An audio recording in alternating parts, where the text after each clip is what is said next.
I think we're going to start. We have a board member that stepped out, and we'll go ahead and start, and he can catch up with us when he comes back. Well, welcome to the Committee on Academic and Workforce. Agenda item number 1 is the welcome and the committee chair's meeting overview. Please be advised that this meeting will be broadcast and it's over the internet. Agenda item number 2 is consideration for approval of the minutes from the March 22nd, 2018 committee meeting. Is there any questions or discussion? Second. It's been moved and seconded. All in favor, say aye. Aye. Motion passes. Agenda item number 3 is the consideration of approval of the consent agenda. Are there any questions or discussions? If no discussion, do I have a motion? Okay, it's been moved and seconded. All in favor, say aye. All opposed? Motion passes. Agenda item number 4 is public testimony on the agenda items relating to the Committee on Academic and Workforce Success. We do not have any registered to testify, so we can go to the next item. Agenda item number 5A is a report to the Committee on Activities of the Family Practice Residency and Advisory Committee. Rex, are you here? Oh, okay. Yes, before we begin to hear reports from the advisory committees, I'd just like to remind folks, and for those of you who are new to the board, on an annual basis, advisory committee chairs are brought in to report on the activities of their committee for the previous year. And you'll notice that on today's agenda there are several. There are a number of advisory committees to the coordinating board, and if you include the field of study and program of study, there are a lot of advisory committees to the coordinating board, and most of which fall under the Academic Quality and Workforce Division. So you'll hear several of these reports today, most of them from committee chairs, and some of which I will act on their behalf. Okay. Dr. Gutierrez, am I pronouncing your name right? Madam Chair, it's Gertz. Gertz. That's okay. I wrote it down phonetically. I'm sorry. I knew I was going to butcher it. I am so sorry. Ancestors probably would have preferred it the way you said it. Dr. Gertz, Chair of the Family Practice Residency Advisory Committee, will give us a brief update on activities. Madam Chair, if it's okay with you and the rest of the committee, I'll combine A and B and do it all in one sort of process, if that's okay with you. Okay. Thanks, Rex. First off, I want to say I've had the pleasure to serve on this advisory committee for at least 20 years. I forget exactly how long it's been. And for my almost entire 40-year career, I've either worked in or worked for trying to improve health care for underserved areas of the state, and that includes rural areas and underserved urban areas. The Family Medicine Residency Training Program, or funding program through the Coordinating Board, was created in 1977, Public Law 282.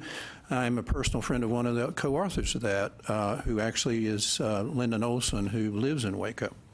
So I often have talked with him about the intent of the bill and what's occurred since 1977.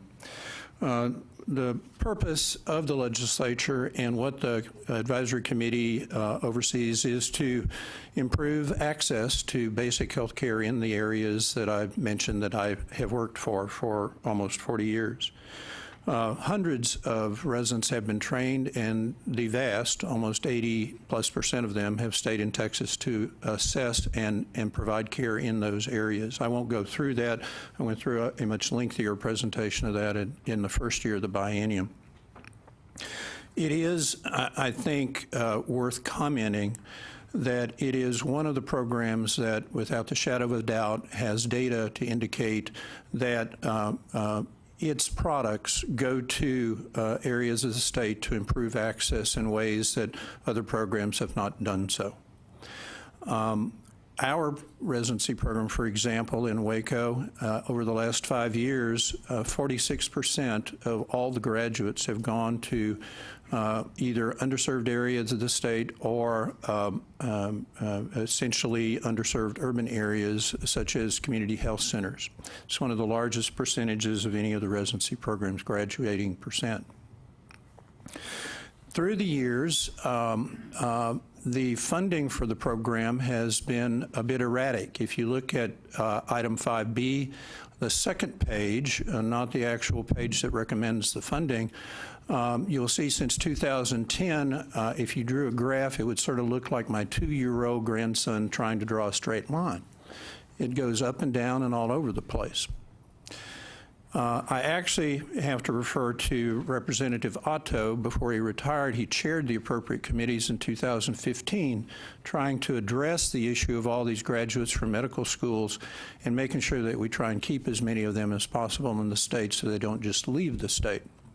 He actually, in my opinion, had the right legislation to try and balance continuing funding existing programs and funding new programs. Unfortunately, the leadership of the state shot that down for unclear to me reasons, and in 2017 passed a appropriations funding for this process that essentially robbed, in my humble opinion, existing programs to fund new programs and new residency slots. I hope that the committee and the courting board keeps that in mind going forward, that I don't believe that's going to work in the next 5 to 6 years, considering what I believe are going to be intense pressures on both teaching hospitals and other funding mechanisms. I do think returning to a balanced approach for the legislature would be a far better process to dealing with this issue. I think that's all the comments I'd like to make. I'd be happy to answer questions after that. The funding recommendation by the committee, and I want to thank all of my advisory committee members, is in section 5B on the very first page. It's essentially very similar to what was recommended for funding in the first year of the biennium. The only differences are some numbers in residencies, slots as far as how many are funded. It is unfortunate to mention that 2 programs are closing, partially due to funding issues and other issues in their communities, and 2 others in the last 2 years have also merged, with fewer numbers coming out the other end of them once they've merged. So the recommendation of the committee is to fund the per resident slots at $6,226, give or take, depending on the certified number in September, along with the ancillary programs fundings that's listed on the first page of 5B. Also, with your indulgence, Madam Chair, I'd like to indicate this will be the last time that I have the pleasure to address you. I am retiring from that almost 40-year career in doing so, and I'm going to spend some time with my 6 grandkids that are 5 and a half and under, and pursue some other interests. But my heart will always be in the work that I've discussed with you today. Be happy to answer any questions. Thank you. Best wishes. Any questions? Do I have a motion? I have a second.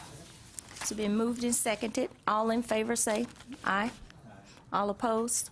Motion passes. Thank you. Thank you. Okay.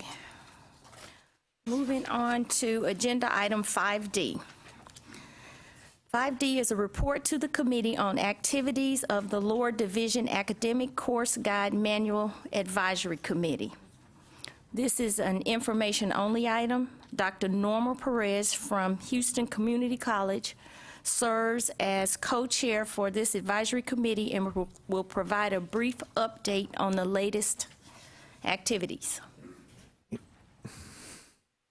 Good morning, board members. Could you hold on, Norma, please? Wait just a second. We skipped an agenda item. Okay. All right, my first mistake as chair. We will continue, and then I'll go back and pick up one I missed up. Sorry about that. Okay. Dr. Perez. Yes, I'm here on behalf of the advisory committee members, and I'm here to give you an update on the activities of the ACGM Advisory Committee Council. As all of you are aware, the ACGM manual is the document that contains all of the pre-approved freshman and sophomore academic courses offered at community, state, and technical colleges. So one of the important functions of the council is to approve any additions, deletions, and modifications of courses. This is done with support from the disciplined faculty work groups, such as the ones that work on the Learning Outcomes Project. We do this based on institutional requests or appeals of deletion, and we also do it with input from professional academic organizations, such as the Mathematical Association of American Texas Section, or the Texas Association of Music Schools. We do respond as a committee to statewide initiatives such as the Fields of Study curricula, tuning, the Texas Success Initiative, and development education changes. The committee identifies courses as underutilized and/or obsolete. And the way that we do this is we actually started the review of the course manual back in 2014. What we look at as we look at courses that should be deleted is we look at enrollment trends, we look at the observation of unnecessary duplication, we look at some content or description of the courses, but they may differ in terms of semester credit hour values for those courses. Some of the rules that we keep in mind as we review these courses is that are they offered by 3 or fewer community colleges? Are they included 5 or more? Do 5 or more universities report on equivalency? And we look at statewide enrollments, the frequency at which these courses are offered at the institutions. We look at the trends of decreasing or increasing enrollments. So for example, in 2014, we reviewed 1,000 courses for 3 years of reported enrollments. In that review, 375 courses were recommended for deletion. 200 of those courses were not offered anywhere in the state. Another 100 were offered at 3 or fewer community colleges. The rest were not offered frequently and demonstrated limited or no transferability. In 2015, we looked at close to 700 courses for a 4-year period of enrollment. In that review, we recommended that 96 courses be deleted. In 2016, we reviewed 600 courses with a 5-year of reported enrollment. In that case, we recommended only 2 courses for deletions. In 2017, we recommended 5 courses. In 2018, 14 courses were recommended for deletion as a result of low or no enrollment, and also recent changes to the adopted field of study for engineering and nursing. So courses that are recommended for deletion are under review and funded for 2 years. Under review and funded for 2 years. Institutions do have the right to appeal those decisions or those recommendations for deletions. At the end of the 2-year review and teach-out period, if there is not a successful appeal, the recommended deletions are presented to the board, which are presented to you. Since the committee started the annual review of courses, only 3 courses have been appealed and reinstated. Ultimately, the goal of the ACGM Advisory Committee is to review and to keep current, to streamline transfer of courses to avoid student transfer with unapplied credit.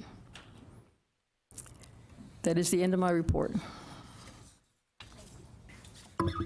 Dr. Fettis, good morning. Good morning. I had a question on you were reading my mind because I was writing this down, but Of the appeals, which 3 of the courses were reinstated and where, or what campuses or colleges? I remember one, but I'm going to defer to my colleague. I know one of them was a 1-hour anthropology course, and that was actually with Houston Community College, which is why I remember it. The other 2, I'll defer to Rex. I don't recall the other 2. The other 2, if I remember correctly, were biotech courses in biology. And so she remembered the one I couldn't remember, and I remembered the 2 that she couldn't remember, so perfect.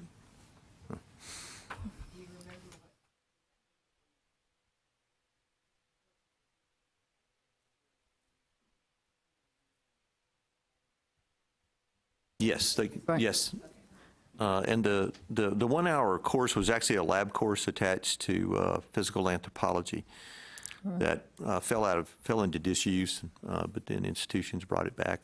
And biotechnology is one of those that has long been in the workforce education course manual, but it's also often used for transfer purposes as well. And so that's why it was reinstated. Sure. But we will also go back and review those courses in the future. Thank you. I think instead of going back to agenda item 5C, let's continue with E, since Dr. Perez is here, and then I'll go back to C. Okay? All right.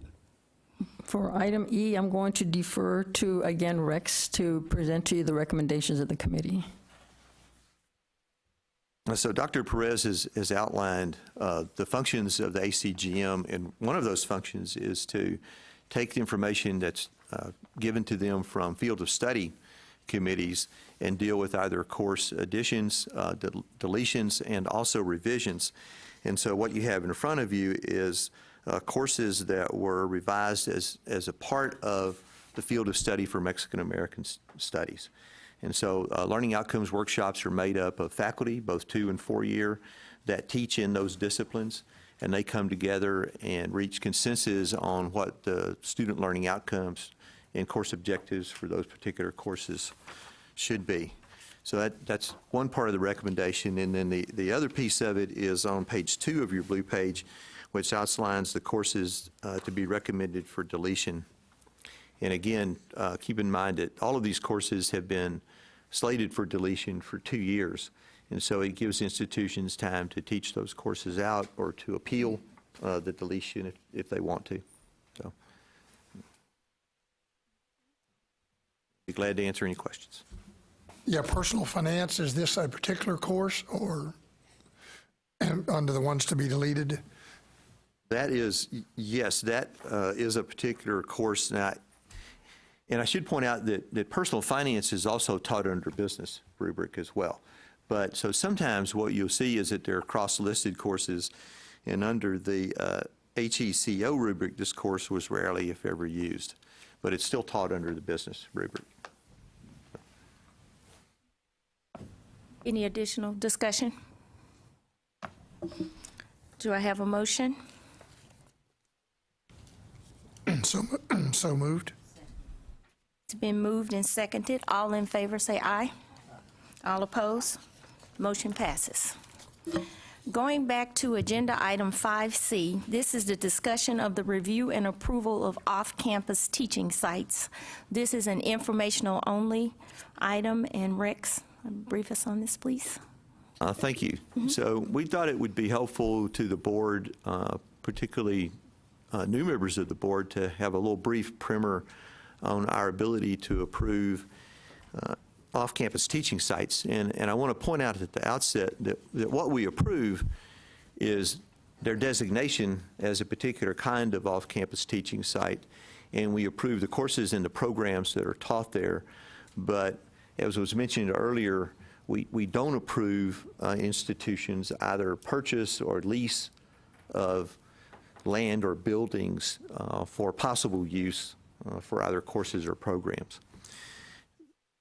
And so we have several types of off-campus sites, and the first one is a higher education teaching site, and these do not require coordinating board approval, but we do ask institutions to tell us where they're doing this, and part of that has come about because the federal government through financial aid increasingly ask us to provide letters to institutions showing that we've either approved their sites or that we have notification of them for financial aid purposes.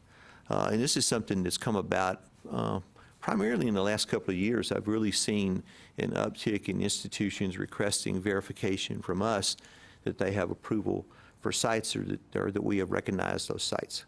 So even though an higher education teaching site, which is usually very limited in courses and programs, oftentimes a handful of courses or maybe a particular program at a site doesn't usually involve any kind of administrative structure or student support services. It's very limited. But we also have a recognized higher education teaching site, which does require coordinating board approval, but it operates pretty much the same, very limited in terms of the courses and programs they offer, and usually lacks any real administrative structure. For example, you will see a number of education programs, oftentimes even graduate education programs offered at high schools or in ISDs because it's convenient for employees of that ISD to go there and take the program. Right. And then, so move on to the next slide, please. So then we have higher education centers, and they may offer several courses and programs, and they also require coordinating board approval, and there are three distinct versions of those. And one is the MITSE, which is a multi-institutional teaching center, and that comprises a partnership of two or more institutions that have come together to offer courses and programs. There are several of those in the state. There's one in the Woodlands, of which Sam Houston State is a primary member of, but there are also MITSEs in Dallas and in other locations. And again, it allows two or more institutions to come together in a single location and offer programs and courses there. A university system center may be comprised of several components of one of the university systems, and you may recall that recently the board approved Texas A&M's RELIS Center, which is a classic example of university system center where several of the member institutions of the Texas A&M system will offer courses there and whole programs. Right? And then we also have a single institution center as well, where a single institution offers courses and programs at an off-campus site, and there are several of those in Texas as well. A&M offers one in McAllen, for example. Now, the centers are also characterized by having a lot more administrative structure to them and usually have more extensive student support services as well. And then the last type of off-campus site is a branch campus, which also requires coordinating board approval. And they offer multiple programs. They have their own administrative and support structures. They usually will have a dean or a vice president or of some sort that runs the campus as a separate entity. They will have their own support services in terms of financial aid and advising, that kind of thing. And we have three flavors of that as well. The branch campus, a special purpose campus, which is usually confined to a single kind of program. And we don't actually have one of those in operation at the moment, but we also have regional academic health centers as well. And Texas Tech, for example, has one of those in El Paso that operates as a virtual standalone branch campus. So in all of these things are usually viewed as being substantive changes by SACS, the accrediting body for Texas institutions, and there requires also approval from them as well. And this last map shows you all of the locations that we have identified and managed to get on the map of where different courses and programs are offered around the state. And I will tell you up front that the map does not reflect all of the locations and programs. But as you can see, it's available to a lot of people. And then lastly, talk a little bit about the supply and demand pathway. And this was created by my colleague to the right, primarily to address large-scale enrollment demand in a specific region. And what it does is it sets up a process so that an institution can open as a teaching site with very limited programs or courses, offer some things, test the water, so to speak, find out what works, what doesn't work, and eventually evolve into a branch campus and eventually even evolve into a campus. And it provides benchmarks for that, and you can see the last bullet point on that slide defines in an FTE enrollment of 3,500 students as sort of the benchmark level to become a standalone campus or university. Okay. Any questions? Yeah, okay, so, teaching site. You mentioned like a high school, and this is sort of, you know, dual credit type deal, so they teach at a high school. That's a teaching site. Could be, yes, sir. That would be But one then example of. what is the, what do the others do?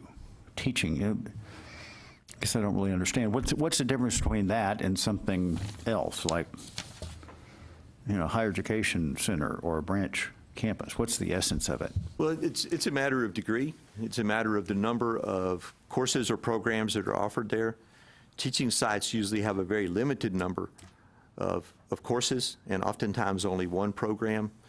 And then the other distinction is between the administrative and the support services that are there.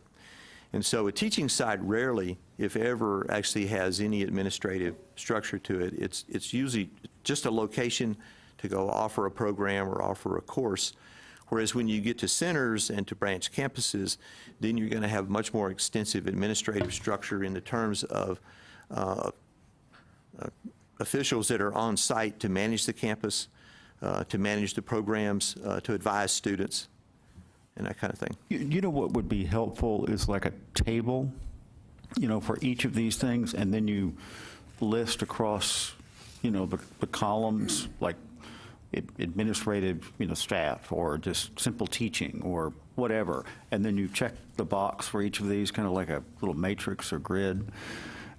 I have one, I'll send it to you. That's great, thank you. I'd like to, one additional thing is, as you go up in terms of commitment, there tend to be facilities involved as well that are separate. For example, there were facilities in the Woodlands, and so part of it is ratcheting up and making sure that, if you talk about the supply-demand pathway, the concept was to move away from, if we build it, they'll come, to, if they come, we'll build it.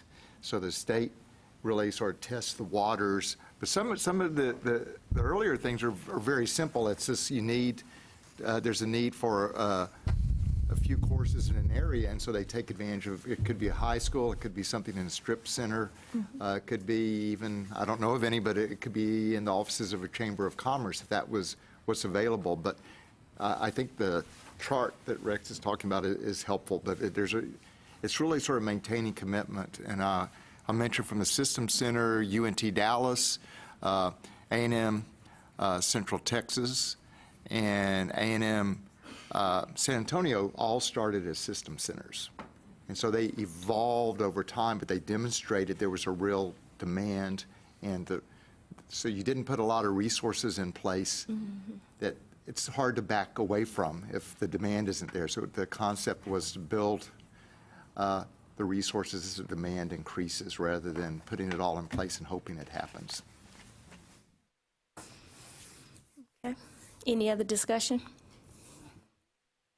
Okay, hearing none, moving on to agenda item 5F. Agenda item 5F is a report to the committee on activities of the Undergraduate Education Advisory Committee. Dr. Julia Pentley of El Paso Community College serves as the co-chair of this committee. Dr. Pentley will provide us with a brief overview on committee activities. Welcome. Thank you. Good morning. You have a brief introduction to UEAC in your materials, but in a nutshell, the committee serves as a forum to assist with problem solving and to generate ideas and hopefully recommendations to improve undergraduate education across the state. UEAC is made up of 24 members. 10 serve in four-year public institutions. 10 serve in two-year public institutions, community colleges. 2 serve in independent colleges and universities. 1 representative is in a public health institution, and we have a non-voting student member. This past year, UEAC met as an entire committee twice, in September and most recently in April. We also had 2 primary foci over the last year, and those 2 categories generated 3 subcommittee meetings over the year. One focus was on marketable skills. UEAC generated specific ideas to help institutions implement their own efforts to document, communicate, and organize their marketable skills for their students and their stakeholders. The second focus was on the core curriculum, including not only transferability, but more importantly, applicability for students traveling between institutions. Regarding marketable skills, the next steps for UEAC will be to work with the coordinating board staff to disseminate their ideas to institutions on the coordinating board website. Regarding the core curriculum, this was a more challenging effort. There were 2 issues within the core curriculum discussion. One was regarding the status of upper division courses in the core. We had some conversations on the language in both the rule and in the state statute, and so the committee recommended postponing further discussion until we got clarification from legal counsel on that language, but we will be taking this issue up again in our fall meeting in September. The second issue within the core curriculum focused on the component area option. We did recommend a rule change for that, and we'll be working with the coordinating board staff to begin the negotiated rule-making process in our fall meeting. And that concludes my report. Thank you. Any questions? Any comments? One question was, so is it good or bad to have an upper division course in the core curriculum? My background is psychology, and the default answer is it depends. Coming from a community thank you for college, that I have clarification. one perspective. There are pros and cons, but personally, if I may speak personally, the challenge is always how is it going to impact the students, and as many students across the state travel between 2-year and 4-year institutions, they may get caught in upper division core requirements. So that's part of our exploration in UEAC. Anyone else? All right, thank you. You're welcome. All right, agenda item 5G is a report to the Committee on Activities of the Field of Study Advisory Committee and the Program of Study Advisory Committees. Mr. Ricks. Can I just make a quick remark? We're hearing a lot from a lot of people who work on our advisory committees, and Dr. Gertz, who's retiring, and I just think it's important to thank everybody because they're volunteering their efforts, and I hope the board doesn't forget that they don't have to do this, and they're spending a lot of time, and so I just wanted to at least make a broad general statement, and I'm sort of embarrassed I haven't met Dr. Gertz before because I've been here about all the time he's been on the committee, so we thank all of you for your effort. Thanks for the indulgence. You're welcome. Well, while you're here, should we give him a round of applause for?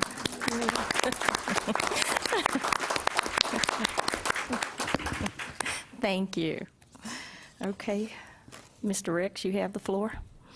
Thank you. I would like to add one note to David's remarks, and that is that the institutions also support the faculty and administrators who come and serve on these advisory committees by paying for their travel.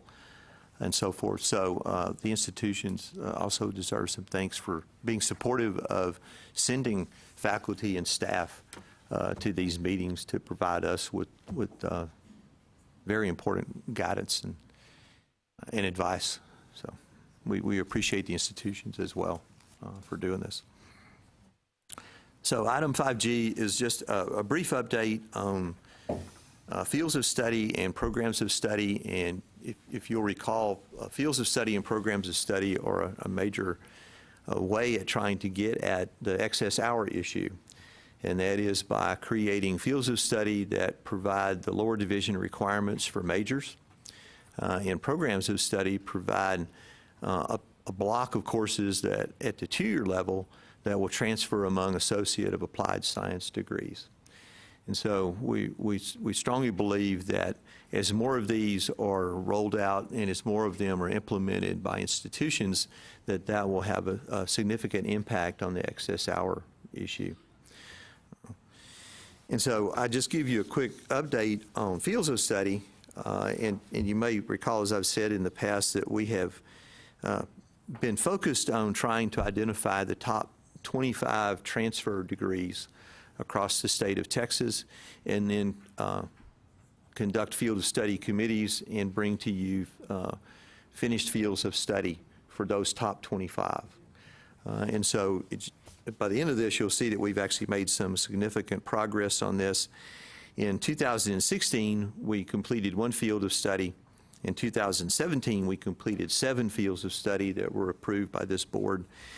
And there are another 11 fields of study slated for approval on this CAWS meeting and the July board agenda that you'll see later if you haven't already looked at them in your board materials.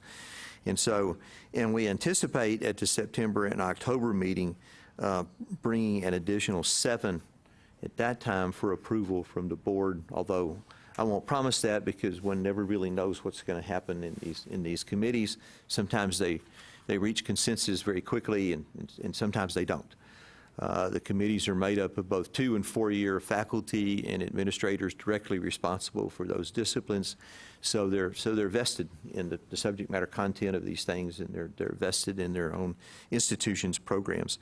But hopefully by the end of October, we'll have 26 fields of study completed, most of which will be in that top 25.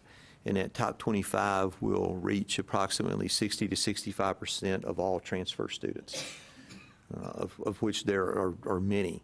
Recall that 70% of all of our bachelor's degree graduates have hours from a community college, and about 35 or 30% or so have more than 30 hours from a community college.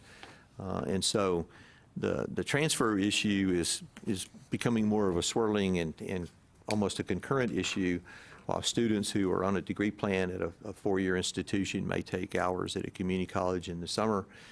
They may be enrolled in both institutions at the same time.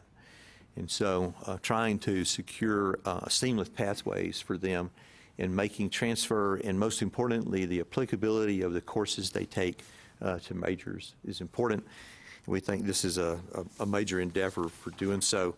And we also have finished a couple of program of study, which again is 2-year transfer, and you will see one of those is on the agenda for today. We have, to some extent, we sort of slowed down our work with programs of study to really ramp up fields of study to get to these top 25 as quickly as we could. But once we get past that, then we'll level off and we'll focus a lot more on programs of study and divide our attention more evenly between those two areas. Because one of the things we've discovered is that while transfer from a 2-year to a 4-year is problematic, and transfer from a 4-year to a 4-year is maybe even slightly more problematic, transfer from a 2-year to a 2-year may actually be the most difficult of all. So we hope that the programs of study will address a lot of those issues, and that may be one of the reasons why you see that difference in excess hours so high at the associate degree level as well. Any questions or comments? Okay, hearing none, moving on to agenda item 5H is consideration of adopting the staff recommendation to the committee relating to a request for a new degree program from Sam Houston State University for a Doctor of Obstetrics degree with a major in obstetrics medicine. Members, I recommend we postpone the action on this item until the July board meeting and have the full board vote on it at the meeting at that time. However, I think it would be beneficial for us to hear the presentations today by the staff as well as by the Texas State System and Sam Houston State University. In that way, we can discuss and ask questions to the presenters and then have them redefine their presentations for the July board meeting, knowing what areas we're particularly interested in hearing about. Rex, do you have any comments? I just want to comment, it's osteopathic medicine, not obstetrics. Oh, osteopathic medicine, sorry about that. Sorry, osteopathic medicine. Now I'd like to invite to the microphone Dr. McCall, Chancellor of Texas State University System. Where? Stacy. Oh, Dr. Silverman, sorry, Dr. Silverman, you weren't in my notes. Yeah. So I'm Dr. here for Silverman support. is here to fill in any of the gaps that I leave. Okay. So I'll be doing the staff presentation, and then I think the idea is that we will do that, and Okay. Commissioner may have some remarks at that point as well, and then we'll turn it over to Texas State for their presentation. Okay. All right. So at the outset, I'd like to remind folks that when we look at doctoral programs, there are two major issues among others that we look at, and one is the workforce demand for something. And so is this graduate program going to lead to at least a reasonable possibility that students will be able to find jobs in the field that they've chosen? So workforce demand plays into this, and I will talk about that issue more as we get into this, but I think it's important to keep in mind that that's one of the things we look at. And another big part of this is to also look at the capacity of the institution, and do they have the appropriate facilities, faculty, support, and so forth that they need, or will they have when the program opens to offer a quality program. So just keep those two kinds of things in mind as we move through this. And while there is some debate, I suppose, at the national level about the need for more physicians, there is no doubt that Texas needs more physicians.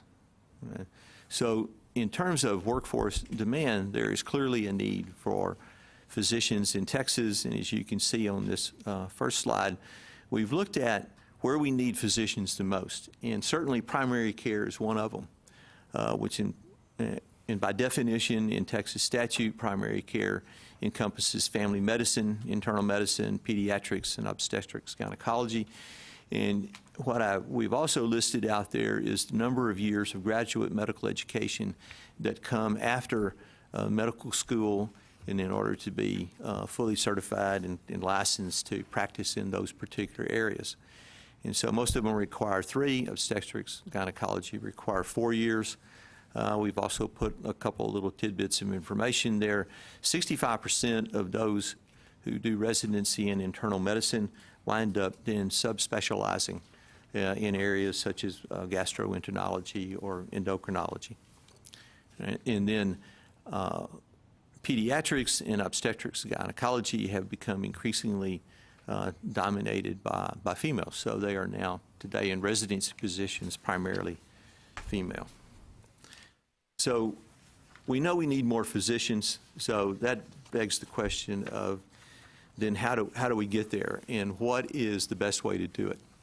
So this slide shows you that the population in Texas in this 10-year time period has grown by 19%. Primary care physician supply has grown by 28%, and the patient care physician supply has grown by 37%. Now, part of this is due to Texas having been very far behind the curve at one point. So we do have, but it does show that at least in that 10-year time period, we are beginning to close the gap. But we have not closed the gap completely, so there's still a need for physicians in Texas.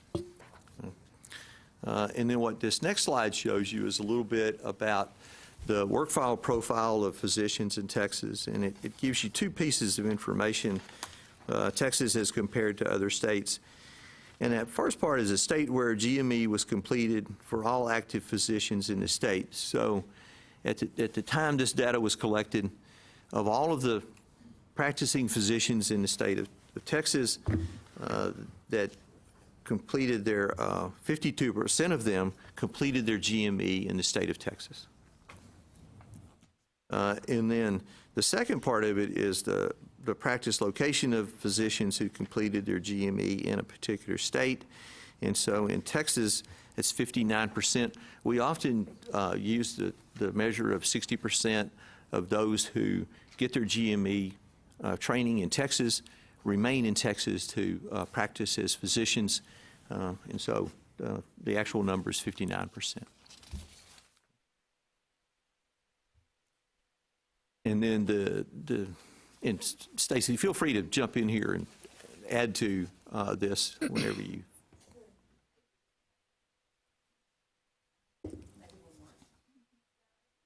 Put your mic on, Stacy. Oh, turn. Sorry.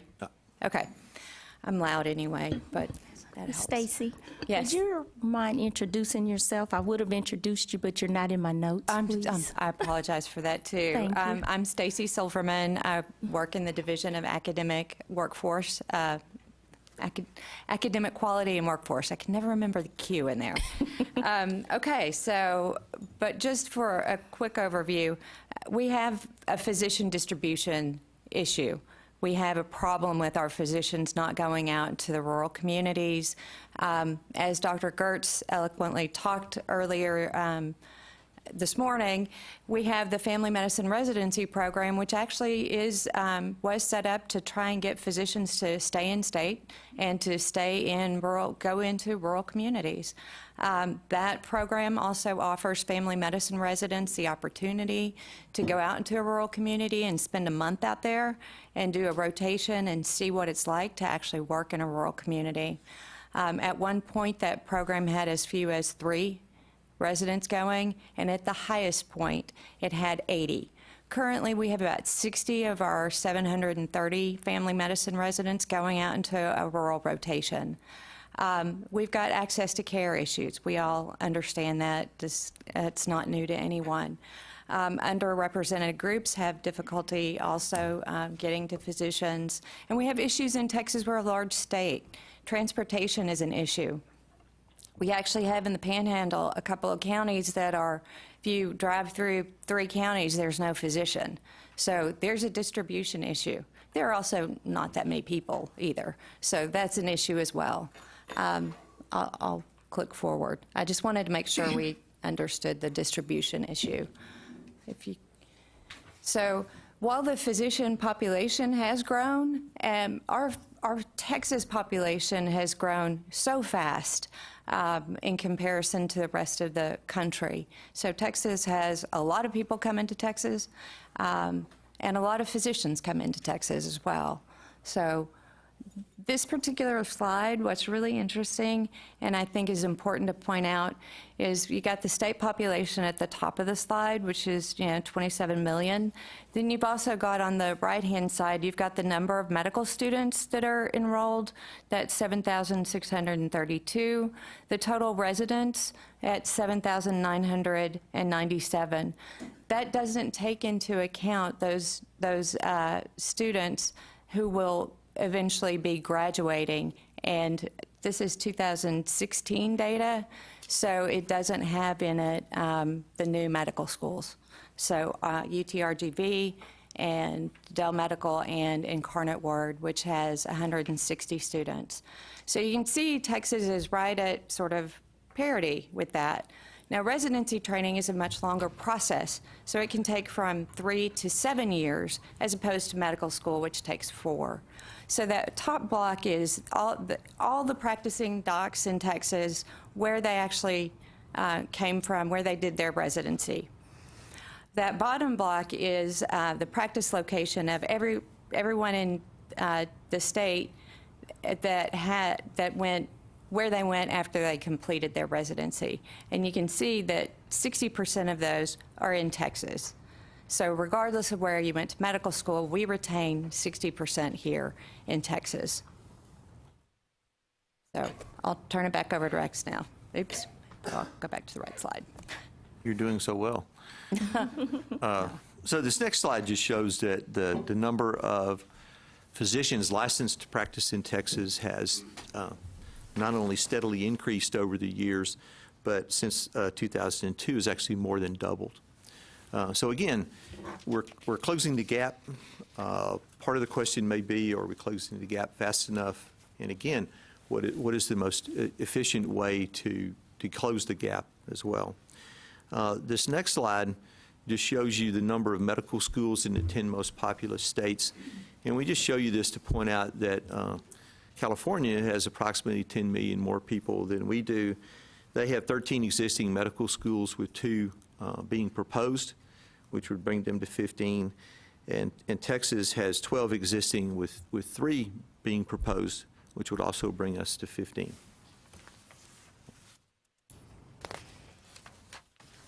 This next slide.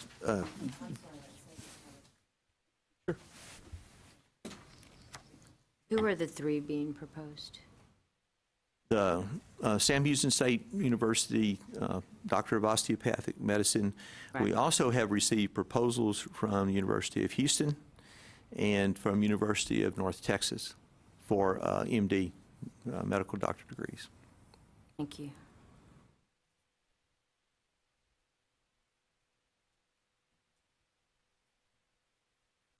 Okay, this next slide just shows you where Texas medical schools and other health-related institutions are located. It also shows you the locations of the proposed medical and osteopathic medical schools. You'll notice that this is in blue and white. And I think it's important to point out that the blue indicates medically underserved counties in Texas. You want to add something? No? Okay. That's just hard to see on this slide. Yeah, it's a little difficult to see over there. It shows up probably a little bit better in the slides you have at your desk.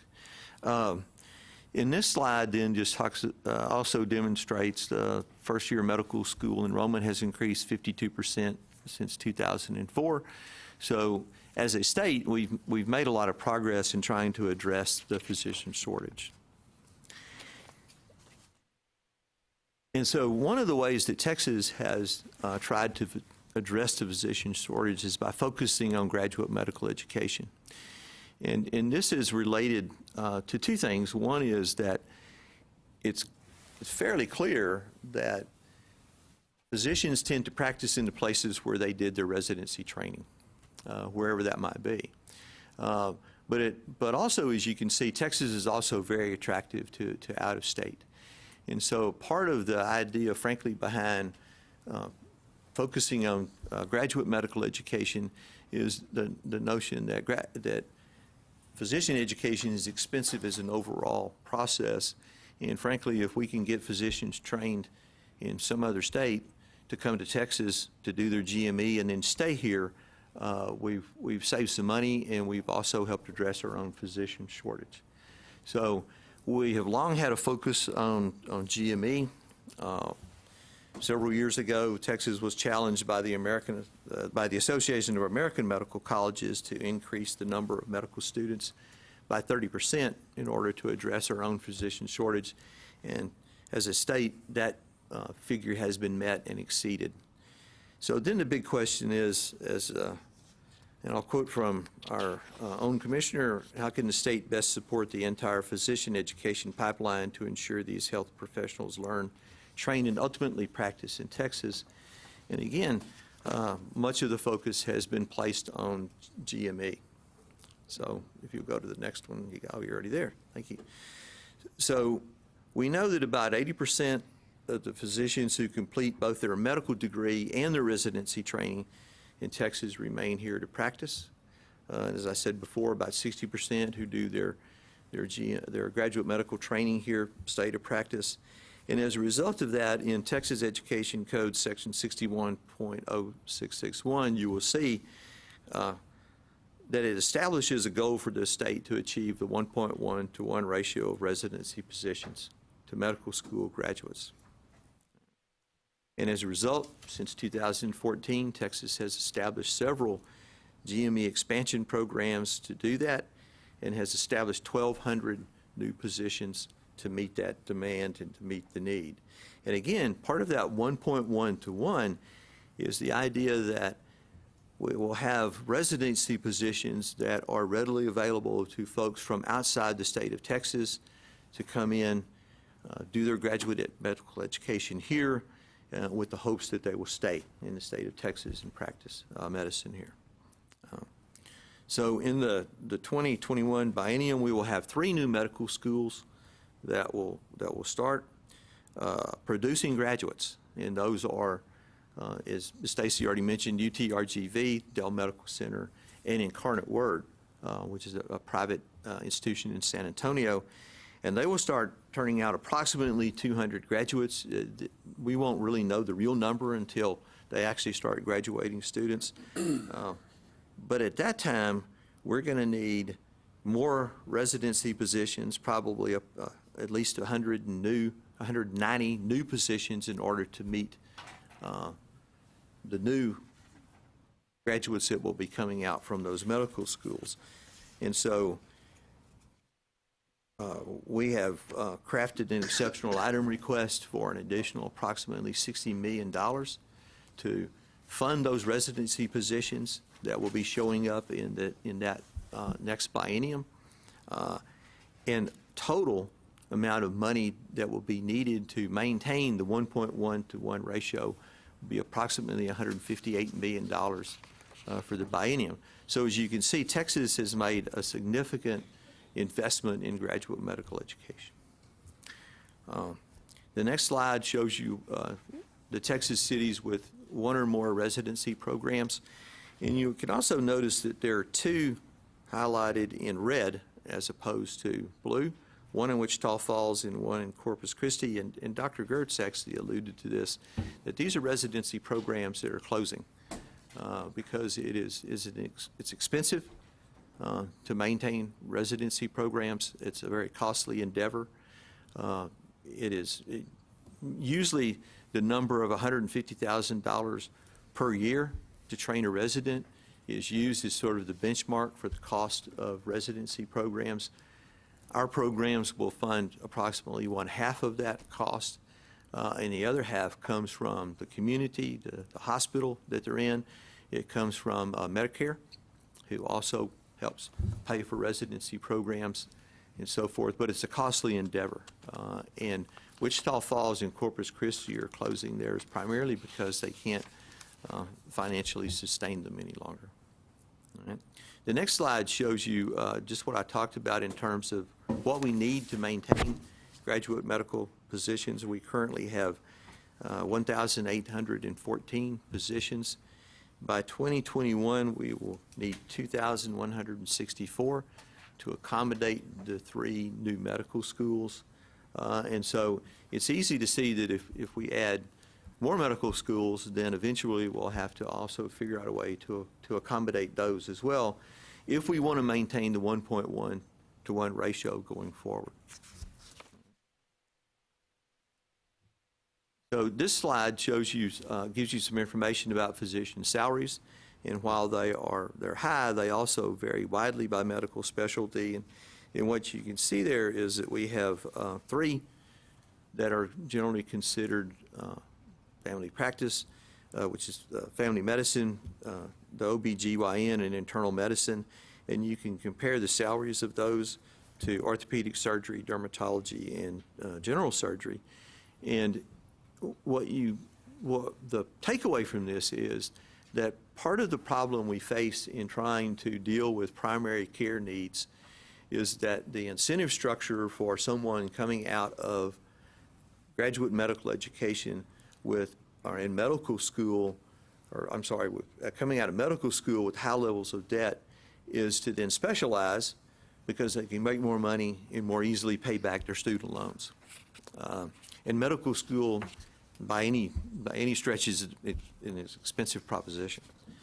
So all of this leads to up to sort of that second thing I mentioned earlier as a part of what we look at when we analyze proposals and make recommendations about their approval or denial. And part of that is to look at the capacity of the institution.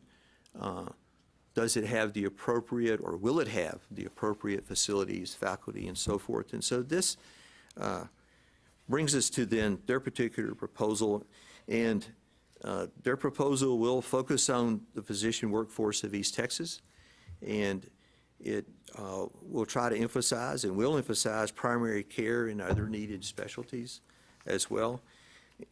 It's basically a traditional medical school curriculum with a focus on the basic sciences in the first 2 years and clinical education in years 3 and 4.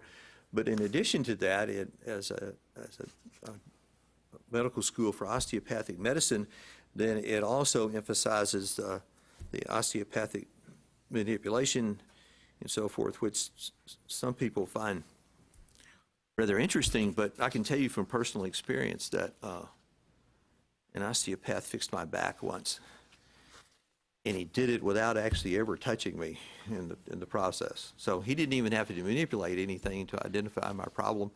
He told me to go to a shoe store and buy a 1/4-inch lift and put it in my right shoe, and in 2 or 3 months my back would be fine, and he was correct.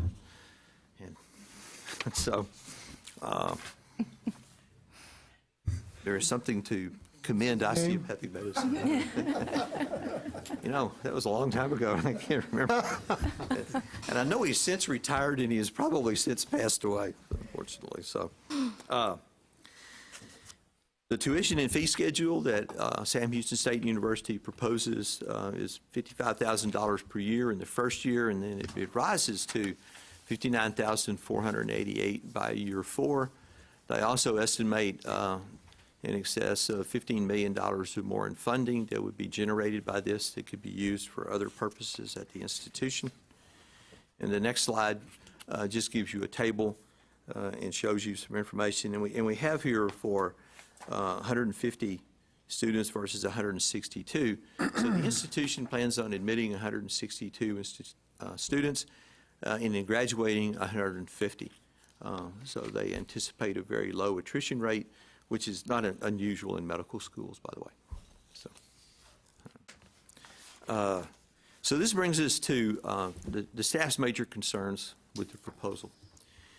And one of those is that House Concurrent Resolution 102, which was passed in the most recent legislative session in 2017, clearly establishes the priority of GME over the establishment of additional medical schools. And as somewhat of a companion to that, if you will, Senate Bill 1066 requires all institutions proposing a medical school to submit a plan that demonstrates that they can match their number of residencies with their number of proposed graduate school graduates. All right, I'm sorry, their proposed medical school graduates. And part of what we see, what we have been presented with is that the proposal only accounts for establishing about half of the 150 that are needed. And in that next slide, it shows you the proposed GME plan that was submitted to the coordinating board, and it shows that they have identified 73 residency positions. So one of our concerns is with the whole issue of having enough new residency positions identified to, over the long run, to maintain that 1.1 to 1 ratio.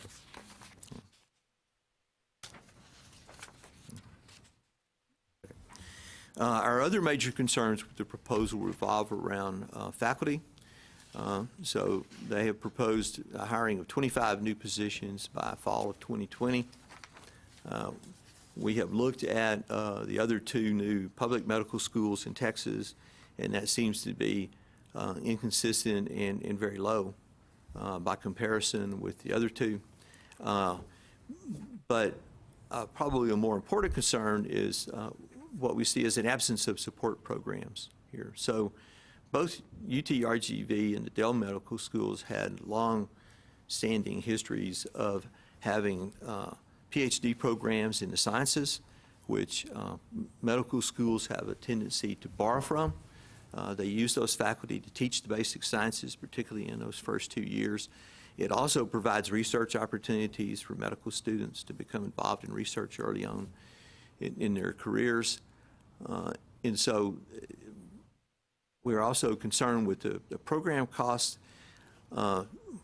What we know from the annual progress reports from both UT-RGV and Dell Medical School, that they reported first-year costs in excess of $70 million each for the first year. So we're concerned that an estimated cost of $15 million may simply be inadequate.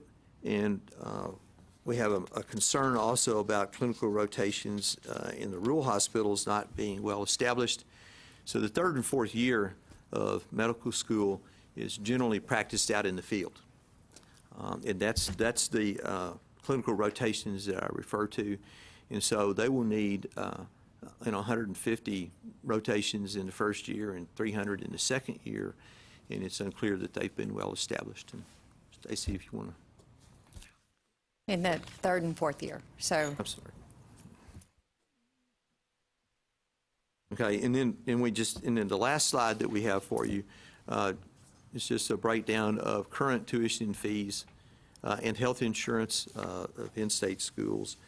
And you can also see on the very last line there, University of Incarnate Word, which is also a Doctor of Osteopathic Medicine school, that their tuition and fees is very much in line with what is proposed by Sam Houston State.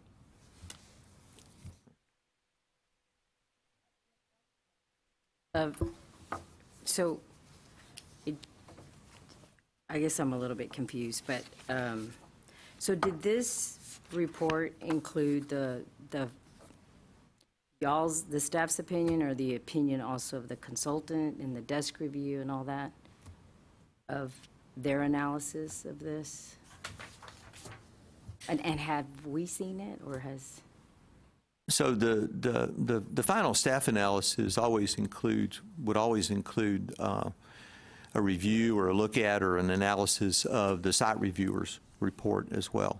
So in a nutshell, what was their result? So the site reviewer's report, I think, could be characterized as favorable, but it also raised some challenges. And Stacy, do you want to speak to some of those challenges? Sure. So I had the pleasure of going on the site visit and actually working with the reviewers. And they found 10 strengths and 10 challenges. The first of those challenges was really the tuition versus admission.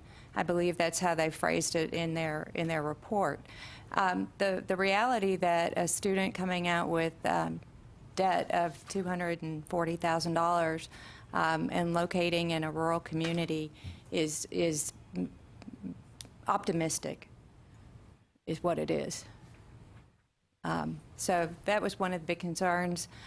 The other concern was that, they don't have a actual physical presence somewhere yet.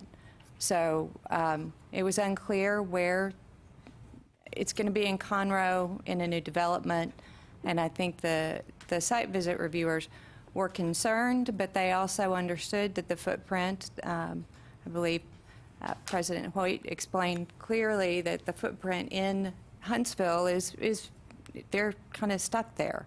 So really expanding out to Conroe was the better idea, and they have an opportunity to do so. But that was a concern. That we had a long discussion about that. Additionally, I think concern was raised about the ability of the institution to secure clinical rotation spots and to secure new residency programs. We did hear from some local docs who said that they were interested in working with the institution to create and establish some new residency programs, but they're very difficult to establish. So they're very costly too. And it doesn't come free. So, and it's especially cumbersome. I know a national group looked at this in 2014 and showed that it's really challenging to open up residency programs in community-based clinics because you have startup costs and you have a facility, a hospital that's already running. So practicing docs are going to be stressed already to just make their income.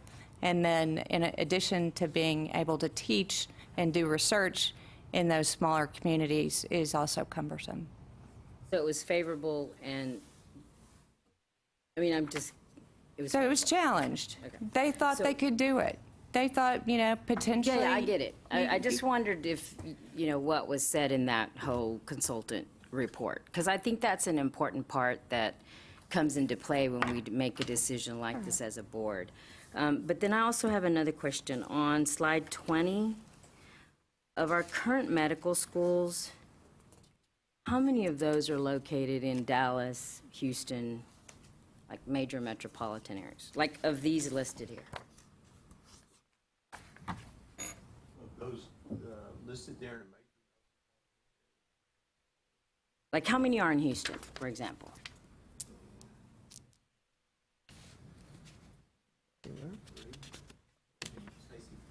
Well, I mean, like around Houston, like Galveston would be that, right? So actually 4, I'm sorry. So 4, how, 4, Dallas? Dallas has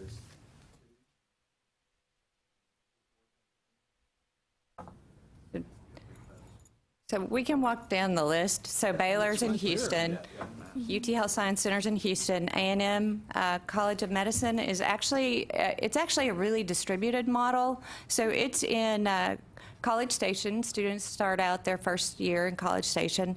Then they also go to Temple, Round Rock, Houston, and probably a couple other spots to do their, to continue their education. So it's a really good model for sort of seeing that distribution in lots of areas. Okay, so Paul Houston, Foster's in El Houston. Paso. Where is it, El Paso? Yes, Paul Foster. And Tech is actually in Lubbock, Yep. but it also has regional academic health centers in Amarillo and in Odessa. And so their medical students may spend their 3rd and 4th year out in those other areas because of the need for a patient population. So when you're in your Yeah, I 3rd and understand. 4th year. I just Okay. need the cities.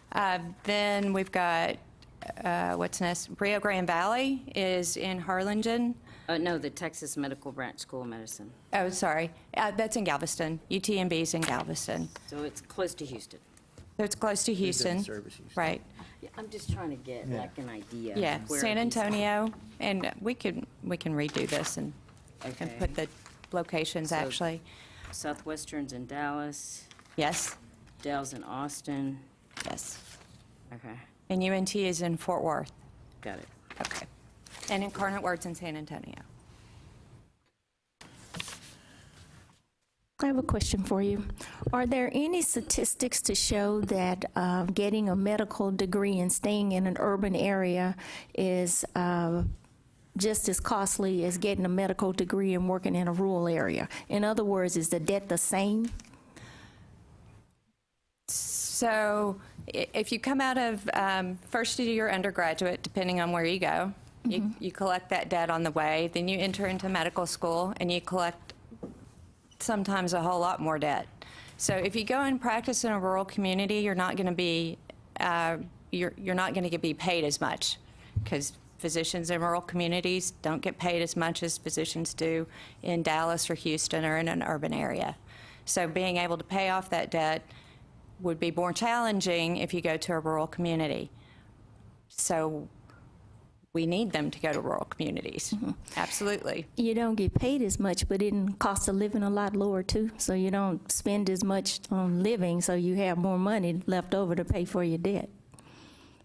Sometimes. Yeah, Argument to be Yeah, made. typically, the cost of living would be less, but oftentimes, as with many professions and occupations, the lower cost of living is also reflected in the lower salaries and wages that you make. Okay. Madam Chairman, Mayor, yeah, I had a couple of questions. I guess like the rest of the fellow board members received letters from legislators urging us to do something here, but just based upon the language in the letters, which seems to indicate that our decision ought to be based upon meeting a need in a, I think they described it as an underserved rural area. But when I read the information, is there any written agreement between these students and the school that they will stay in the area? Not that I'm aware of. I mean, is that typically done? You know, we, at the coordinating board a very long time ago, had an outreach program to try and get students to commit to go to certain areas, and it failed miserably and had a very poor payback. So what would happen is that physicians would get offers to stay in big cities and take those offers and then pay back whatever loan for the rural community that they were committed to, and physician distribution didn't change. Well, I guess my question is there a way to ensure that that might happen? Is there something we could do to ensure that that might happen? We're going to invite, we invite the Dr. McCall, Chancellor of Texas State University, Dr. Dana Hoyt, President of Sam University, and Ms. Beth Paul, President of German Solutions, to come up, because I think they should be involved in that discussion as well, because they're actually probably working on it. And so you have, you know. I will say that we do have the Physician Education Loan Repayment Program here at the coordinating board. Unfortunately, funding for that was cut by 40% or so last session.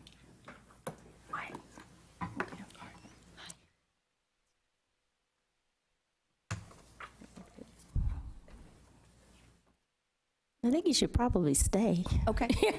You just stay. I just, you know, some of the questions that are starting, I think they should be involved in the conversation as well. And they haven't had an opportunity to give their presentation yet, so. Dr. McCall, we'll start with you. Thank you, Madam Chair. Chair, members of the committee, commissioners.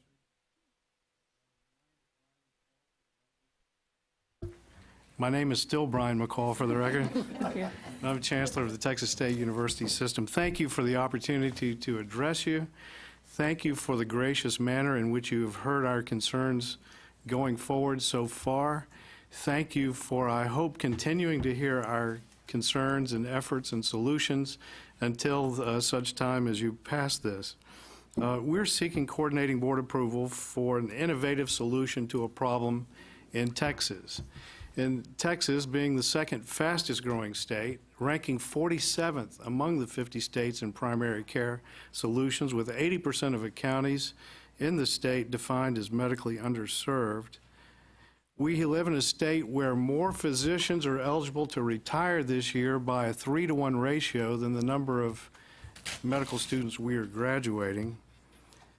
And the proposed SAM DO school could help solve an extraordinary, urgent problem in Texas without cost to the state. I want to emphasize that we're not asking now, in the future, at any time, for state funding, not in a special item, not in formula funding. We're not asking. We don't expect, and the model stands on its own. Why a DO program? Well, osteopathic students are twice as likely to be primary care physicians than MDs, and that will be the focus of this medical school. The traditional medical education models to and caters to large academic medical centers. Sam Houston has developed a community-based clinical model that has the advantage of training students in areas where the need is the greatest. We received the commissioner's letter. Fortunately, the good man was gracious enough to call me 24 hours ahead of time and advise me to remove sharp objects for my own welfare from my proximity. Thank you. His main points are these. We don't need another medical school in Texas. Well, the comparison of the number of medical programs per state is a surface indicator. It's the number of medical students needed that we need to focus on, that support what is important to the state going forward. Even with the addition of new programs at Incarnate Word and Sam Houston, Texas would still rank 18 out of 27 states with DO programs based on the enrollment per 100,000 in population. A comparison of MD students versus DO students per 100,000 is even more profound. Texas ranks 36th overall in medical students per 100,000 people. But when you unpack that number, the ratio is 24-to-1 students per 100,000 in MD programs, but only 3.3 students per 100,000 people in DO programs. The Commissioner's second major point is that another medical school would further dilute state funding. We're a large university system. We're the third largest in the state. We're twice the size of two others and a bit bigger than the third. We're growing at a fast clip. We're funded at the bottom of all 38 public universities in Texas. If anybody should be concerned about the pie getting smaller, it's us, which is why we're proposing a private self-funded model like the UT School of Pharmacy in Tyler. And I have to say that this is the very type thing that the coordinating board, I think, should be considering going forward, as that pie coming from the state must get smaller because of Medicaid expansion and other things. The third contention that the commissioner said or concern was that the Sam Houston plan doesn't comply with Senate Bill 1066. And there's someone here, Ms. Beth Paul from Germain Solutions, that will talk in detail about where we stand with that, and I look forward to your hearing her testimony. But it should be noted that Sam Houston does comply with Senate Bill 1066 right now, today. The key provisions of 1066 require that an institution provide the coordinating board with a specific plan as to how we intend to provide an adequate number of first-year residency slots to accommodate the number of new medical school graduates produced as soon as practical after an institution completes preliminary planning. Let me emphasize this as well. As stated in the Senate bill's own talking points and written handouts, Senate Bill 1066 does not require the coordinating board to disapprove a program that does not meet the state's goals at the time of submission. I hope it will be noted that Sam Houston had more than half of its residencies identified in the preliminary planning stage, and we don't even have a medical school yet, nor a need for those residency slots for some years. I understand the commissioner's hesitation, because when the president of the university came to me with the idea, I was a no, for many reasons. And I actually made a list of more than a dozen bullet points, approximately a dozen bullet points, of what must be accomplished before I would even consider taking this to the board. It has been a long 4 years, and I will never underestimate this president's tenacity, ability, and grit to get things done. It went to the board. Some of you have served on university boards. These are smart people, business people, in our case, a physician, an MD, an engineer, business people of significant national and international success. They dug into this. They studied this. They felt it was the right thing for the institution and the system. And to her credit, over the past 4 years, Dana Hoyt has developed an incredibly solid plan, analyzed by third-party Big 8 accounting firms. She herself, this may embarrass her, but I want you to know that she's not only a great leader of universities, of a great university, but her PhD is in accounting. She is a certified public accountant. The CPAs at the system office have analyzed this, and your own third-party experts have said that this model works. It's been subject to multiple levels of scrutiny. Independently verified, and every question raised has been answered in the affirmative. If the state of Texas and the coordinating board are concerned about pieces of the financial pie getting smaller, then I would agree. Programs such as this must be considered and not brushed aside. This is the way going forward. And I'll be happy either now or at the end of the testimony to answer any easy questions. And I appreciate your attention. So I'd like Ms. Beth. For the record, my name is Beth Paul, and I'm representing Germain Solutions. Thank you for the opportunity to speak this morning. Germain is assisting Sam Houston in executing a strategic plan for graduate medical education to support clinical training for students at the proposed College of Osteopathic Medicine. Germain is a healthcare consulting firm specializing in GME feasibility, planning, and implementation. We've worked with hundreds of community hospitals and academic organizations throughout the country, including Texas. Medical education is Germain's primary focus, which allows us to offer an unparalleled technical understanding of every aspect of GME development and operations. Since 2002, Germain has helped more than 120 non-teaching hospitals develop GME programs. During the time period 2014 through 2017, we were involved in the creation of 26% of all new PGY-1 slots included in the 2017 match.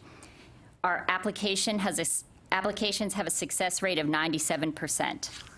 As noted by the coordinating board review team that completed the site visit to Sam Houston and submitted its report of findings to the board, Germain is a nationally recognized company that specializes in creating GME positions with a proven track record of new residency program development.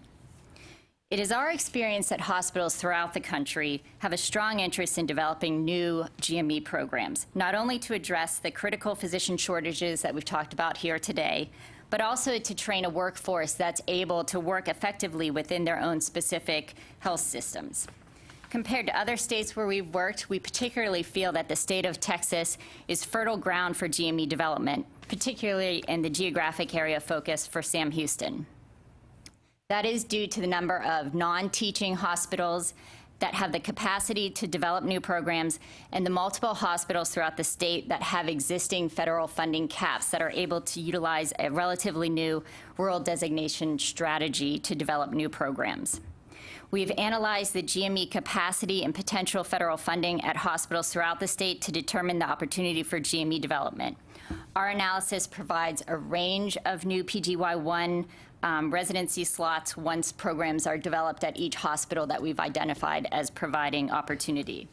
Although it's difficult to determine exactly what specific kind of GME programs would be developed at each hospital that we identified, whether it be family medicine, internal medicine, for this analysis, we looked at the smaller group of hospitals that we identified and assumed that they would be 3-year programs to allow us to calculate the number of PGY-1 residency slots. We determined at this smaller group of hospitals that we've identified that the potential for PGY-1 residency positions ranges between 79 to 111 positions.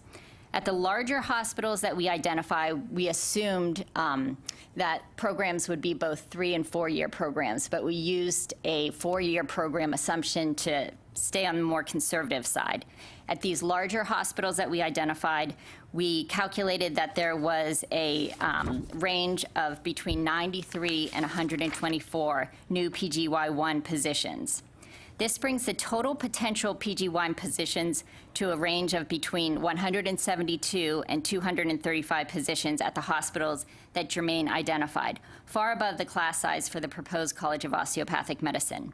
Additionally, we believe that there are many other hospitals that we've not yet analyzed that also have the potential for significant new GME development. In addition to providing clinical training sites for medical students and residents, the development of these new GME programs at hospitals that are eligible for CMS funding provides significant economic benefits for the state.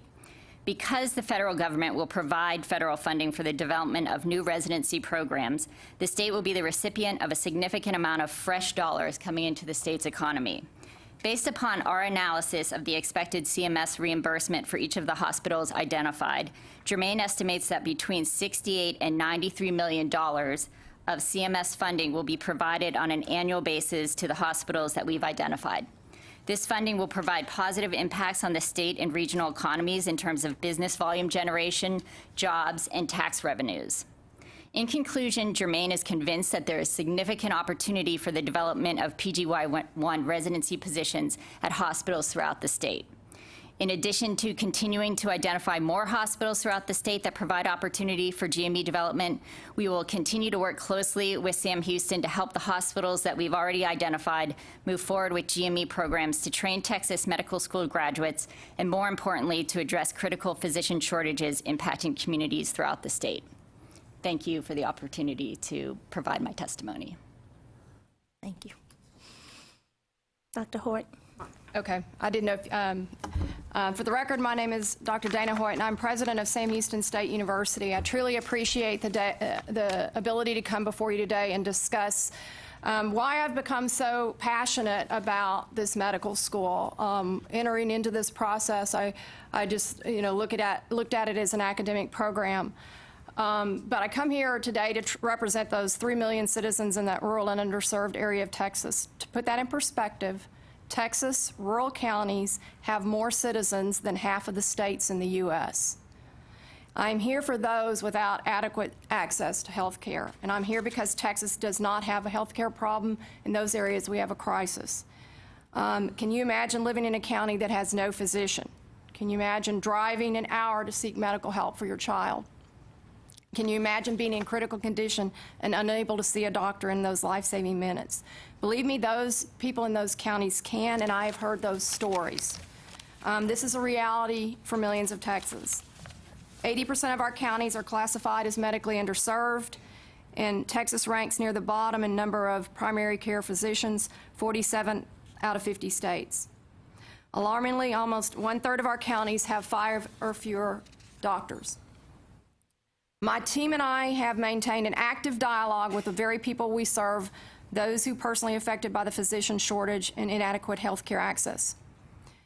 You can hear their frustration, but also a guarded optimism that finally someone might actually be able to help do something to make a difference. Their need is so great that even the addition of 1 doctor is a cause for celebration. Now imagine if we could effect real and sustainable change. Sam Houston's innovative solution is designed to do just that. So what is this innovative solution? We're going to build a pipeline of qualified medical students from those rural and underserved areas who are more likely to return to those communities where the care is desperately needed. We'll train osteopathic physicians because they are twice as likely to practice primary care in rural areas compared to MDs. And about 50% of DOs practice in rural and underserved areas on a national average. We'll maintain a core faculty and leadership consisting of primary care physicians. That will establish a culture that focuses on primary care. We'll create the GME programs in rural hospitals without current residencies, as Ms. Paul alluded to. We'll do all this with no state funding. So how is this possible without state funding? Our innovative solution will be 100% self-funded. Our pro forma has been tested and validated by an independent accounting firm. Our financial plan is built on an instruction-based model with clinical focus. Our GME plan will utilize federal funds. Let me emphasize our consultant's point. Texas will get new funds at between $68 to $93 million to support 172 to 235 slots. But more importantly, we are doing this in rural area hospitals to increase the success of our mission, which is to improve rural health care. And statistically, physicians typically practice where they learn, which gets to Mr. Raven's point there. Finally, our proposal includes private support. To date, we have received donations for the land and 3 years of startup costs. We also have a commitment of ongoing funding until fully operational. But of course, that depends upon your decision. Why should we move our program forward? This is a solution to a statewide problem that doesn't cost the state any money. Our community-based model will train students in areas where the need is greatest. Texas remains 34 out of 50 in the number of medical students in a fastly growing state. And I'm going to emphasize again that out of the 27.4 medical students per 100,000. Only 3.3 of those are DOs. So those are the physicians that are twice as likely to choose primary care and practice in rural and underserved areas. So that is a number that we need to dramatically increase in Texas. Sam Houston has a track record of successfully attracting and graduating minority and underrepresented students. In addition, we have a strong student base from rural counties. These are the very students we will recruit, as they are more likely to practice in those rural and underserved areas. We have rigorously followed all the requirements set forth by the Coordinating Board, Senate Bill 1066, and House Concurrent Resolution 102. Jermaine's testimony indicates that we have significant opportunity to develop more than the required 165 total slots needed by our first graduating class without state funding. The TOMA, Texas Association of Family Physicians and other affiliated hospitals have publicly endorsed the approval of our proposed College of Osteopathic Medicine. In the independent consultants' reports engaged by this board, stated in their March report, that in the executive summary, all questions outlined in the charge letter are answered in the affirmative. And they continued by calling our mission to provide enhanced primary care and rural medicine in East Texas commendable and needed. Echoing this sentiment, Dr. Wilkinson, National Rural Health Practitioner of the Year, stated in her letter of support, "We can fix this problem by having people from small towns go to school with small town roots, just like Sam Houston State is proposing. You need this program because you need physicians who understand small town living as well." Together, we help millions of these underserved Texans, including the most vulnerable. And we're not asking you for a decision that requires a financial investment, rather an investment in these communities that have a health care crisis. I would like to follow up on I wrote down a couple of the questions that came up, and I'd like to respond to a couple of those. One of those was related to how we look at the relationship of debt with the self-funded model, and how that student debt relates to the physician practice after completion. One thing, two items that I'm going to mention on that. First, in the Journal of the American Medical Association in 2018, they recently had a report that said those with debt, the students with debt, are positively associated with rural practice. And the reasons in that JAMA report was because they're more likely to get loan forgiveness programs and/or loan forgiveness support by those rural communities. And I will say also that they do a broader-based practice than primary care physicians in an urban setting, and therefore their reimbursement rates are at a higher level. Second, there is not a relationship between the cost of that education and the percentage of those that practice primary care. And I'm going to name 3 colleges of osteopathic medicine across the United States. The most expensive is at Chicago. Their tuition last year was over $61,000. They graduated 59% of their osteopathic physicians in primary care. Second, Arizona. Their tuition last year was over $61,000. 54% of their graduates are in primary care. And then the highest percentage, which is Lincoln, has 79% of their graduates practicing primary care, and they cost over $47,000 a year. So I would say that there is, when you look at osteopathic medicine, there's plenty of data to support some of the statements that we are making on that, and I'd be happy to answer any other questions. First, I want to thank you all for coming today for your presentation. And I really have to start off by saying that, you know, Chancellor McCall, I remember when you came to the coordinating board and to our members, and we asked you to go raise your money, get your GME slots, get a plan together, and keep us posted. And I have to commend you because in that entire time, you have done that. You have reached out to several board members, some of who are no longer here. And that is important for us because when we as a board have to consider where we are going to be expanding, whether it's a medical school, whether we're going to use taxpayer dollars or not, it is imperative and incumbent upon us to hear what your plans are and to understand what your thought is and why it makes sense. I do believe that there are some very poignant points that you're making. First of all, raising your own money and not going to ask the state for more money is a story we've heard before. And they came back and asked us for more money after we approved it.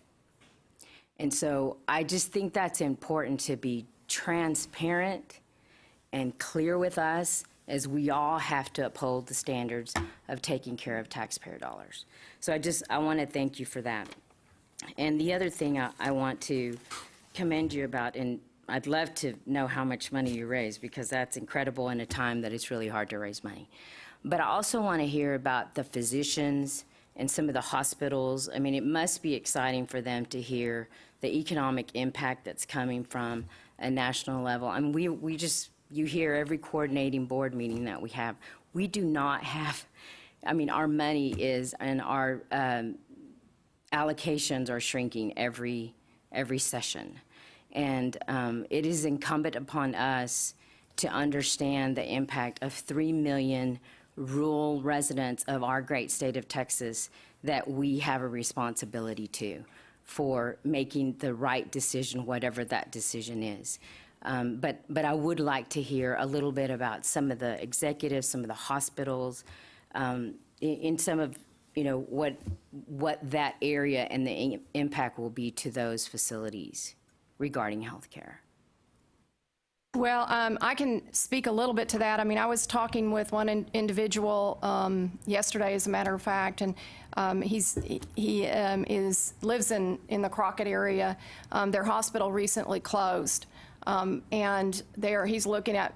He is an optometrist, not a DO or an MD, but very interested in how they can bring that hospital back to Crockett, and is very interested in helping support us to get that done. And you hear that over and over as we look at these. I can remember 4 years ago when we first started talking about this, I was visiting with Representative Otto, and his hospital in Dayton closed, and he goes, if this helps provide a solution, and you're not going to ask me for money. And I've had conversations with him since then. And you talk to those CEOs of some of these rural hospitals, and they're very interested in what Beth Paul is bringing to them and helping them with we're looking at continuing her firm as a consulting firm to help all of them with their paperwork. Because the biggest need for these rural hospitals is they don't understand how you get from A to B to get that done. And she provides them that knowledge base because they do want those residents. They know that it makes it a more vibrant hospital, that it adds more to the community, and that you get physicians to want to practice in a hospital where there are residents. And so that is an additional way that you can emphasize and bring more life into some of those rural communities, into those rural community hospitals. A lot of them close because of you get physicians that get up to retirement age and they've not brought anybody younger below them. And you see that happening. So I think that all of that has provided a lot of excitement, which is why she's got a long list of folks she's working through to be able to develop those residencies. But it is, if you look across that, and if you look at that list of hospitals, they're in small communities. They're in Lufkin and Nacogdoches and things like that. They're not in some of the urban areas. And I think that's extremely helpful to have them be partners with us in the long run. So thank you. Sure. I have just a couple of questions. The first one is, Am I correct when I read your materials where it says that you will not be providing any scholarships or grants to students? Well, I won't say not any. Right now, we're not going to do what is common in some private schools, which is a lot of tuition discounting. Having been a CFO in a private and a public setting, private schools do a lot of tuition discounting. That doesn't mean that we aren't going to continue to fundraise, and we already have several people interested in providing funds for endowments for scholarships.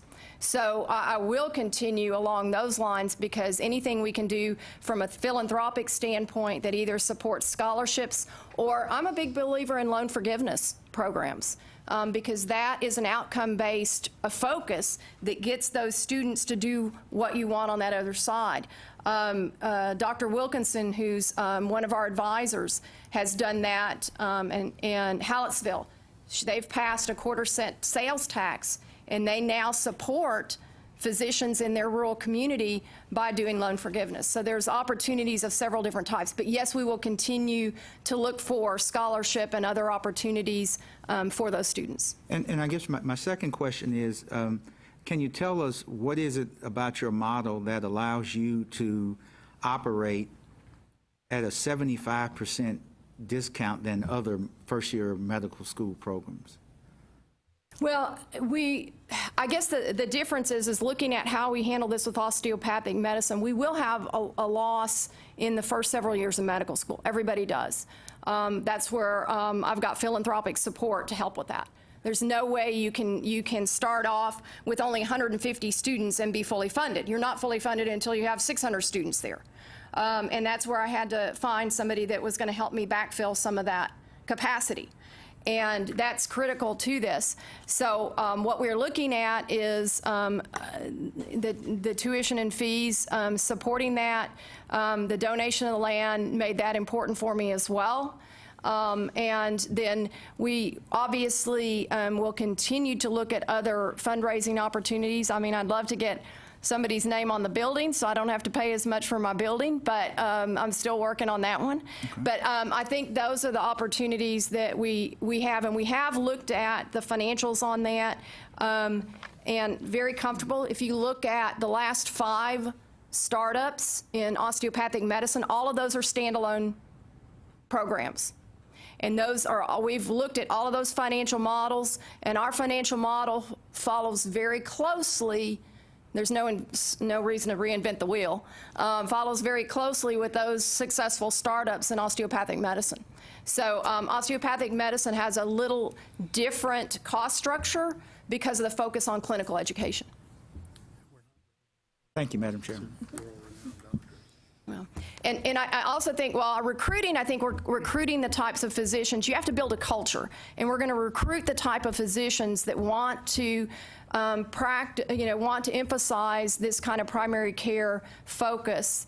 And so I think all of those, not saying anything against any high-end research schools, we need that. But we also, to serve the communities in these crisis situations with healthcare, we need practicing physicians. And that is a lot of the focus. Now, what I call your PhD faculty that support the first 2 years obviously will be involved in research because that's criteria for them. But it does help the financial model as well. Presentation. I have one question for you. How difficult do you think it will be to recruit faculty and staff? Well, we've been very successful so far with our dean and associate deans. We actually have, interestingly enough, osteopathic physicians reaching out to us before we've posted any positions yet. Part of that is, I think, their interest in what we're trying to accomplish. Mm-hmm. Obviously, locating this in Montgomery County, that's a nice place for some of them to locate. So I think that won't be problematic. I will tell you also, since Sam Houston State has been growing in the last 10 years, in a short synopsis there, in the last 5 years, we've hired over 220 faculty, recruited them from across the United States. Of course, some out of some of our own doctoral programs here in Texas at UT and A&M, but including 3 from Harvard. So we have not had any difficulty in recruiting faculty to the university, so I don't see that as a difficulty with this new medical school. Okay. Stuart? Oh, okay, so I think, Stacy, you had said, this little bullet point, you were talking about GME slots, and you said, just in general, I think you were talking about rural institutions, I think. Maybe not. But anyway, you said, well, basically the state, pays 50% of the cost of GME slots, and the other 50% is communities and the federal government, community support and federal government. Is that your understanding of what the typical cost of GME So slot actually, would be? the cost to train a resident for a year is about $150,000. So the GME expansion program, which is supporting 1,200 residency positions in the state, funds $75,000, and that's in statute. That's a program that's in statute. That amount is in statute. Creating residency programs is very difficult. So we have planning grants here at the coordinating board. In the last 4 years, we issued, I believe, 14 planning grants, and we had the establishment of 11 new residency programs. Some of those have come online. Some of those were not able to come online. So we have had planning grants withdrawn.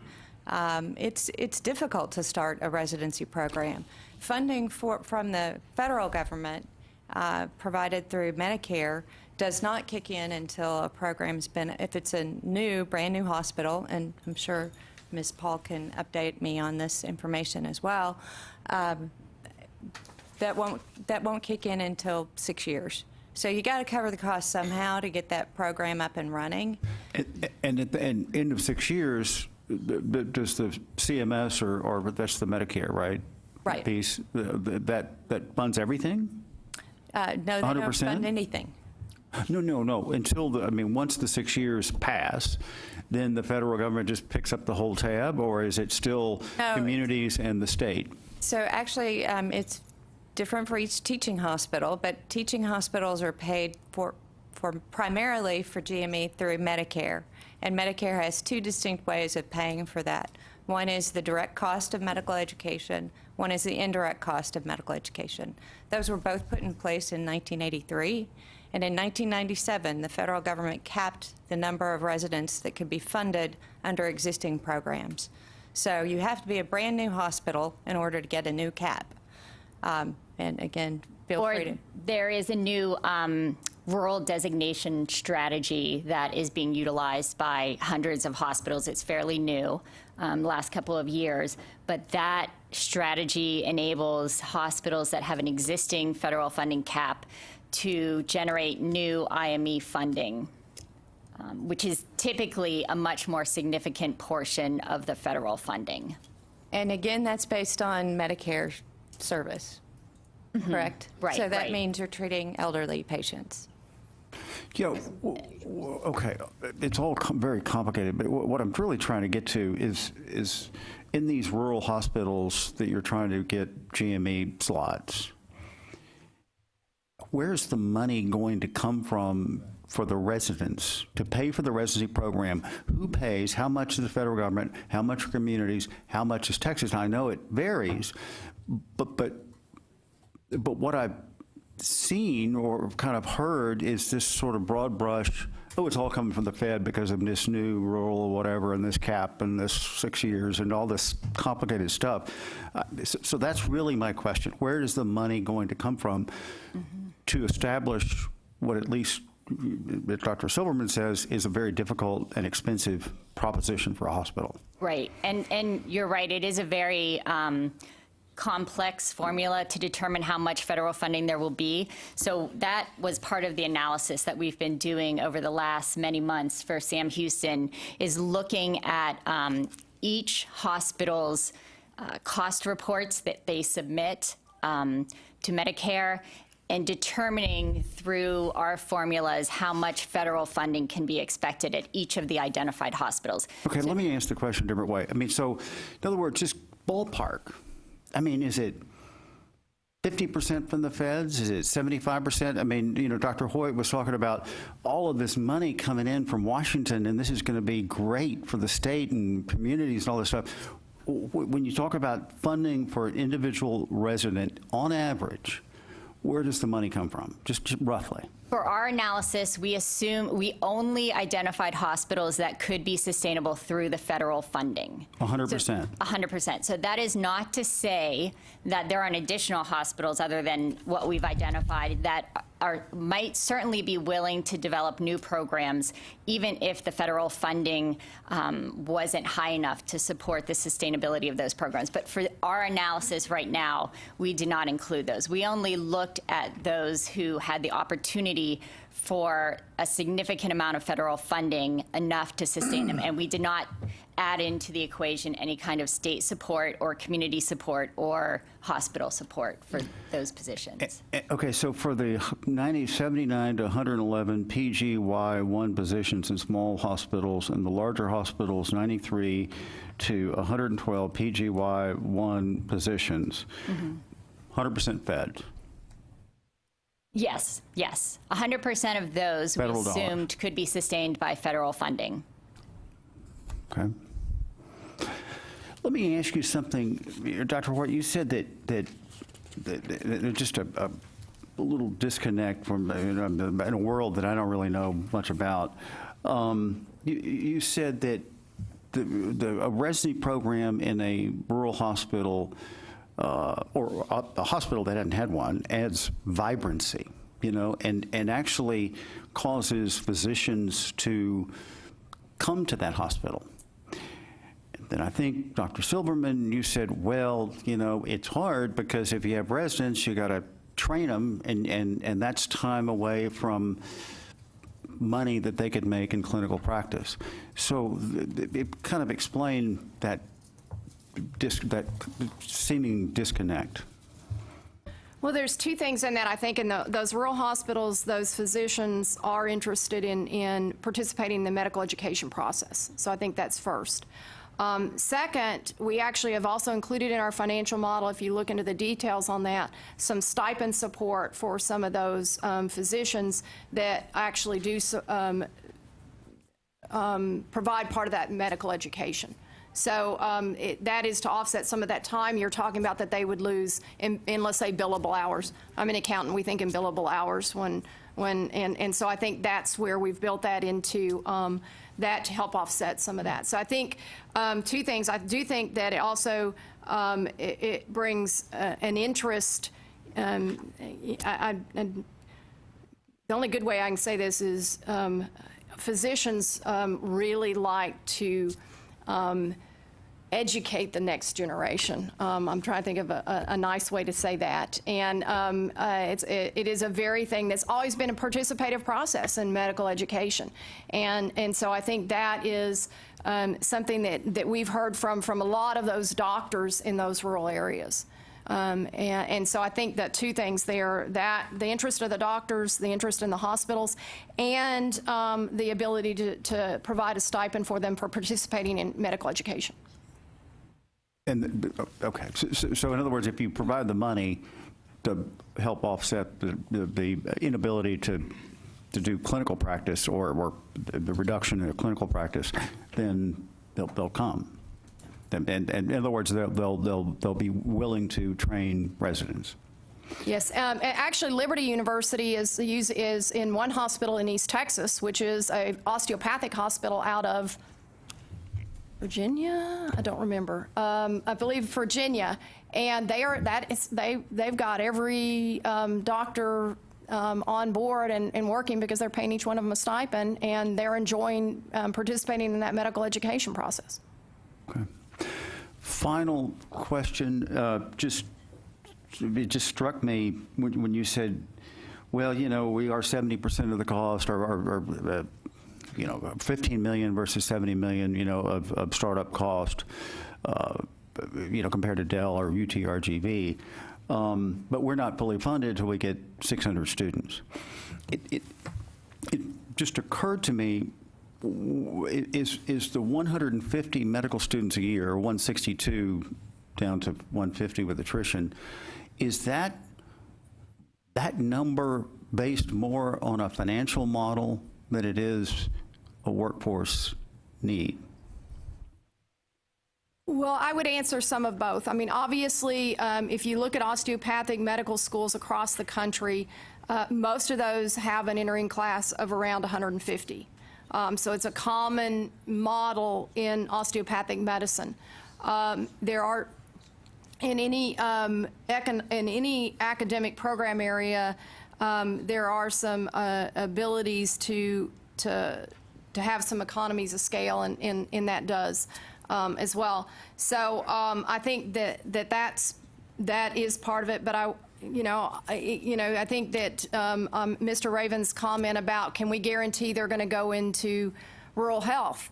When I was doing all these grassroots luncheons, they sang real excited, and I said, well, I don't want you to get too optimistic. I'll be pleased if, in this community area over here, we get 5 physicians the first year. And they said, well, it's 5 more than we have right now. So I think that part of that is that we're trying to encourage that behavior. And if we have 150 in that class, and we desperately need more primary care physicians, and if you look at that 3.3 number per 100,000, it's going to take a long time to backfill that need. And so I think it's both. It's both workforce and economic. Okay. All right. Thank you very much, and thanks for testifying. Just a couple of questions real quick. If I'm a DO student and I move on to my residency program, am I limited to only going into residency programs where there are DOs, or can I do it under an MD? Well, Beth can, but I know that as of 2020, the ACGME, which certifies all graduate medical education, will be exactly the same for DO and medical and MDs. So before we would graduate a class, they're going to be exactly the same. So those positions that we would be opening in East Texas would be available to anybody on the National Registry match. So what you're going to get is people that are interested in doing residencies in those rural areas. Some of them will come out of we hope by our focus and our culture, come out of our medical school, but they could come from medical schools across the country in that national match. But you don't have to identify a DO doctor in those locations? No, sir. Because the same standards? Yes, sir. And of your identified hospitals here, do any of them have residency programs to date, or that's where the opportunity is? Yes, some of them do. So we looked at hospitals that seemed like they provided opportunity for new program development, and then went back to 1996 to review every single year of cost report to determine if they had somehow triggered a federal funding cap. So in that case, there is this rural designation strategy that could be utilized, so we took a look at that. So there are some hospitals within the list that we've identified that might have a small amount of residency activity in them. And because they were given a very small funding cap, they probably haven't moved forward with additional GME development, but now there is this new strategy that they can utilize to allow them to receive additional federal funding. And there's one other DO school in Texas now, is that correct? Or two? Two. Or there's one operating and one that will be operating? They're both operating. And how Both of many them are students in those two schools, how many students are enrolled in those programs? I know the one at Incarnate Word accepted, I believe, 162 their first year. I do not know how many at this point is in UNT. I'm sure. It's 167. Right, so they are kind of keeping up with the standards that they've assumed, at least to date. Yes. Great, thank you. So I'll just piggyback off of Welcome's question. So does the state have any DO schools that are in rural areas or that service rural areas? It sounds like the answer is no, but I just wanted to make sure. Because, I mean, Incarnate Word's in San Antonio, and it's a private school, but... Well, certainly the locations are not necessarily rural. Got it, okay. Okay. But do they serve rural areas? I mean, I think the answer to that is they probably have some focus on that as well, but probably not the kind of intense focus that Sam Houston is proposing. So UNT is regularly recognized as producing primary care physicians who go into rural communities nationally and by Texas associations.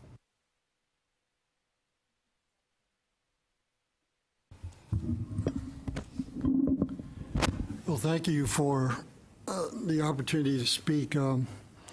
First, I should say that Brian, Chancellor McCall and I are good friends, and I very much respect his leadership. President Hoyt is a university president in Texas I've admired for a long time. Let me begin by saying that my colleagues and I at the coordinating board certainly support the notion that we have to provide more doctors to rural areas. The question is, how do you do it? Do you do it by investing either at the private or the public level in creating more medical schools, or do you do it by investing primarily in graduate medical education, or a combination of the two? Here in Texas, clearly, we've done a combination of the two. The fact that we've opened up some new medical schools in the past several years, the fact that medical schools have expanded to the extent possible, their enrollment indicates that that we're very concerned about increasing medical education. But the state has made it clear that the primary device or mechanism or strategy for increasing physicians across the state will be graduate medical education. And when I made the point about medical schools, I wasn't saying that we couldn't use more medical schools in Texas. I was making the point that the state has determined that the best way to meet that shortage of physicians is to invest in graduate medical education. The other point I would make is the state doesn't typically do two conflicting or even complementary strategies or initiatives simultaneously well.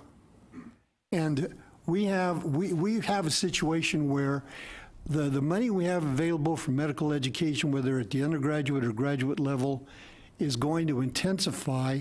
And I worry that we're not going to fund either one adequately. We're not going to fund undergraduate medical education adequately or fund graduate medical education adequately. We're going to need almost $160 million in the next biennium to meet the slots that we already have in place. Not because of us. No, but the fact is that if there's increasing pressure on funding graduate medical slots, that's going to have an effect across the board. No pressure from us to increase slots because we're funding our own. I understand that, but I'm saying that if there's less money available for graduate medical education, that's going to put increasing pressure on the slots that are already available, and there's likely to be some spillover into slots that you might be creating. I'm concerned about that. The other thing that I'm concerned about is that this is not the first attempt either in Texas or around the country to meet the shortage of physicians practicing in rural areas. And as Stacy pointed out, one of the reasons is that you're fighting demographic realities. The fact is that small towns are shrinking all over the country, and as you hear from town to town all over the country, is that small towns have a very difficult time attracting your young people back into those small towns. Stacy pointed out that we had a program here at the coordinating board some years ago to help meet the need for doctors in rural areas, and it wasn't successful. So the question then becomes, is simply creating a new medical school that is going to have a focus on training doctors for rural practice actually going to be successful, when the pattern has been that those kinds of programs have not been? That's another consideration that I thought about. The question about residencies in rural towns, I think has to take into account the fact, and I've talked to a number of medical leaders about this issue, is that the reason it's difficult to do graduate medical education in rural areas is because those residents don't have, because of the small population in rural areas, don't have enough exposure to a range of medical conditions to be trained properly. That's why, for example, in some states around the country, that medical schools that were associated with state universities, but were in small areas, moved to large cities so that they can give their students exposure to those range of conditions. I thought that the proposal that you all developed was elegant. It was well crafted, but in order for it to work, everything has to fall into place perfectly. I was concerned that the startup costs that you indicated in the proposal, $15.5 million, were so much lower than what we've experienced with the startup of other medical schools in Texas, namely Dell and RGV. And I just wondered if these numbers were likely to be accurate. Everything we do is significantly less than everything the UT system does. And we're not hiring teams of world-renowned physicians, Nobel laureates. We're not buying property in downtown Austin. We have land donated in Conroe. I understand that, and there was a donation of what is 10 acres? Yeah, it's, sorry. Yes, and the startup costs are always very helpful. Having a donor commit that has been very helpful to us as well. I will say on a couple of those things that you look at there, I do think that one statement I'll make regarding how do you get there.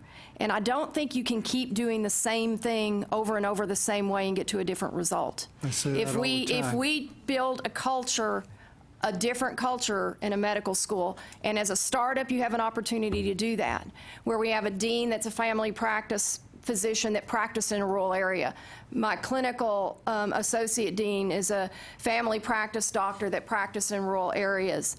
And if we build a culture focused on that, and you know from businesses, it's all about the culture in your organization. It's also that same way in higher ed. It's one of the things I love about Sam Houston State because we have a student-centric focus, which you guys have helped fund in several areas with some grants, that is part of the culture. I couldn't change that. I can only encourage it. And so from the startup, and when you look at these urban academic centers, they focus on specialty and subspecialty. That's extremely expensive, and it doesn't produce more family practice doctors. They're phenomenally great academic medical centers. But Baylor College of Medicine last year graduated 5 family practice physicians. So that is not their focus. And so I think that you have to, if you're going to look at getting to the end result, you have to start at a different place. Yes, but can you say to a certainty that it's what happened at Baylor is a result of emphasis of the institution or the interests of the students? I think it's some of both, but I do know that I have a lot of examples of individuals that were talked out of doing primary care because they have an interest in subspecialty, and that's what you see, and you see that over and over. And I don't, and again, it's not wrong. One is not better than the other.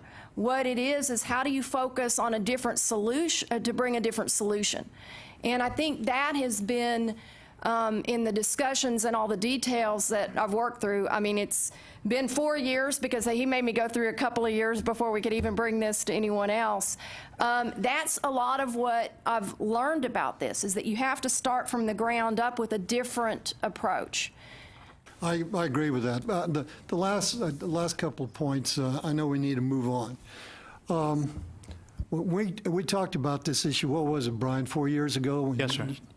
That I expressed concern about the lack of infrastructure in the basic sciences and advanced sciences at Sam Houston State. I still have that concern. And I also wonder if 25 new faculty is enough to get this school off the ground, or whether it's going to require a significantly larger number. Well, but most osteopathic medical schools, or a large percentage, don't even have a university infrastructure at all to rely on. The largest percentage of acceptance to medical schools of any public university in Texas, last cohort and dental school, was Rice University. Number 2, Sam Houston. Number 3, the University of Texas. Our students aren't all going to come from Sam Houston State. North Texas does a good job. I don't know that they would meet your concern. Maybe they would. Incarnate Word, I don't know that they would meet that concern. Maybe they would. I think we would. Finally, and this is perhaps the most fundamental question of all. And I will think a lot about this between now and July. It troubles me deeply that we are going to have a proposal before us from a public institution that is going to charge over $50,000 a year in tuition. That strikes me as being extraordinarily distant from the role of public higher education. Well, this is a private school model. I know it is. We'll That's be my the point. second highest osteopathic medical school tuition in Texas, and we will be right at the average of osteopathic medical schools in the nation, just a little under the average of osteopathic medical schools in the nation. And our research shows that there is more than sufficient pipeline for us to pick the best of the best to fill this class. No, I understand all that, and I don't doubt that those things might come true. The question is, should that be the role of public higher education? And it also concerns me that one of our 4 goals for 60 by 30 Texas is holding down student debt. This particular program, in this particular instance, will explode student debt. Not in our system. We're holding it down for the rest of the state and meeting your 60 by 30 goals better than any system in the nation, in the state. Average it in. And I apologize to you, Commissioner, for interrupting you a few moments ago. That's all right. I'm done. Thank you. Any other? Well, I know we've got to move on. This is my last, and I do agree that we should vote to take this to the full board. It's that important. Because, Rex or David mentioned that, we've got University of Houston and UNT coming back behind this. I mean, we as a board really have to, understand. I mean, the commissioner's paper to us was very clear about his concern about having more medical schools. And I think that it is incumbent upon us to understand and recognize that we've got 2 more proposals coming our way. And, we've got a proposal here that's planned to be fully funded, and, you've answered our questions very well. But I do agree that we really need to, it is incumbent upon us to recognize that there will be 2 more requests coming our way, and we really need to understand how we are going to move forward with the whole medical school issue. So I would make, or make the motion that we take this to the full board. Could I make a request of the Texas State people? I'd be interested in receiving some information from you between now and July about how you plan to to find a way to recruit students from low-income backgrounds, students of color, into this school, given the tuition rates. Okay, all right. I think I just got it, but may I have a motion to postpone a vote on this item until July 26, 2018 for the board meeting?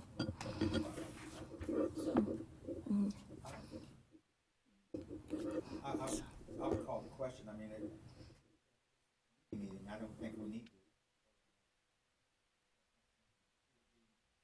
Postponing this vote, so it wouldn't be to the next committee meeting.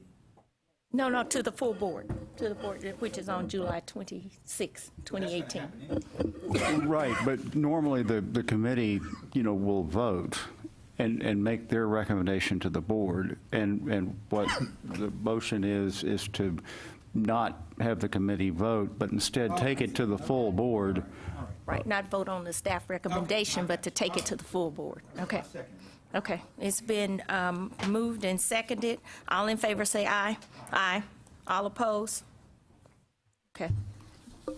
Thank you all very much. Yeah, thank you all. Appreciate it. Can we have a little bathroom break before we keep going? Okay. And we have a lot more agenda to go. Okay, okay. Okay. I think we need a motion. Okay. Okay, I can't make a motion. So for my committee members, I have a question for you. Do we want to recess into lunch and come back and finish the remainder of the meeting, or do we want to continue? Well, I think after the next two items, we'll move a lot quicker. Probably ought to do the next two. You need to eat something? Okay. Okay. Okay. So I think we need a motion and Okay. second to adjourn for lunch. Okay. Seconded. So we're adjourning for lunch, yeah. Thank you. I don't need lunch. I need to run down the hall. I'm about to. I done had 2 cups of coffee and a bottle of water. Yeah, would you announce what time we're going to meet back? How long is lunch? It's normally 30 minutes? Yes. Yeah. So, 1:45? 20 minutes? 1:50? We'll come back into session at 1:50. Okay, it's about 30 minutes.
Okay, we are starting back up. We are on agenda item 5H. 2 is to consider consideration of adopting the staff recommendation to the committee relating to a request to a new degree program from Texas State University for a Doctor of Philosophy degree with a major in applied anthropology. Rex? Thank you. So this proposed program would be offered face-to-face on Texas State University's main campus in San Marcos, and the idea behind it is to prepare students for professional and academic careers in applied anthropology. The proposed program is 54 semester credit hours beyond the master's degree, and hopefully would start in fall of 2018. And it is applied in the sense that, unlike most anthropology PhD programs that are focused on research, this one would be focused on particularly cultural resource management and forensic anthropology. And as some of you probably know, Texas State has some pretty interesting resources available for work in anthropology and other related fields, like the Forensic Anthropology Center, the Center for Archaeological Studies, the Ancient Southwest Texas Project, and there are several others as well. The Bureau of Labor Statistics has projected a 9.3% increase for faculty positions and a 3.8% increase in non-faculty positions at a national level. And as usual, since Texas is growing while much of the rest of the country is not, for Texas, there's a 19.2% increase for faculty positions and a 15.6% increase for non-faculty positions, which this program would be ideally suited to fill. So there are two other existing programs within a 60-minute drive of the proposed program, but those are both PhDs in anthropology, which again are really geared toward research, and this is a much more applied degree. And so, and they project 5-year cost of approximately $4.5 million with 5-year funding that would equal that, and formula funding would consist of $380,000 of that amount of money. So, Any questions or discussion? Do I have a motion to adopt the staff recommendation? Do I have a second? Second. All right, it's been moved and seconded. All in favor, say aye. Aye. All opposed? Motion passes. Agenda item 5H is consideration of adopting the staff recommendation to the committee relating to a request for a new degree program from Texas Tech University for a Doctor of Philosophy degree with a major in addictive disorders and recovery studies. Mr. Ricks? Thank you. So this would be the first doctoral program in the nation that would have a specific focus on addictive disorder recovery and dedicated to the neuroscience of addiction and recovery. It is a 72-semester credit hour program beyond the master's degree, but students would be allowed to transfer in up to 30-semester credit hours. So they do plan on providing some provision for granting credit for prior work. It would address labor market needs in areas such as mental health and substance abuse, social workers, rehabilitation counselors, and other therapists. What is unique about this is that Texas Tech has the Centers for Collegiate Recovery Communities, and it's a program that's really focused on the institution students and their needs for recovery programs in substance abuse and alcohol abuse. And it really, in a lot of ways, separates Texas Tech from a lot of other institutions and has been replicated at many places across the country. And in fact, when I was at Midland College, we looked at sort of replicating that same kind of program at Midland College on a 2-year level rather than a 4-year because of the help it provides for students. In this particular program, their costs are estimated over 5 years at approximately $4.3 million. They estimate funding at $4.9 million, and $371,000 of that would be through formula funding. There are some contingencies associated with this particular program, and that is that they would hire 2 full-time faculty, one to start in the fall of 2019, and the other to start in the 3rd year of the program. And they will, as with our other contingencies around faculty members, they will need to provide documentation to us in June before they start in the fall for the hiring that they have secured the hire, and will submit a curriculum vitae for that faculty member and a list of courses that they teach.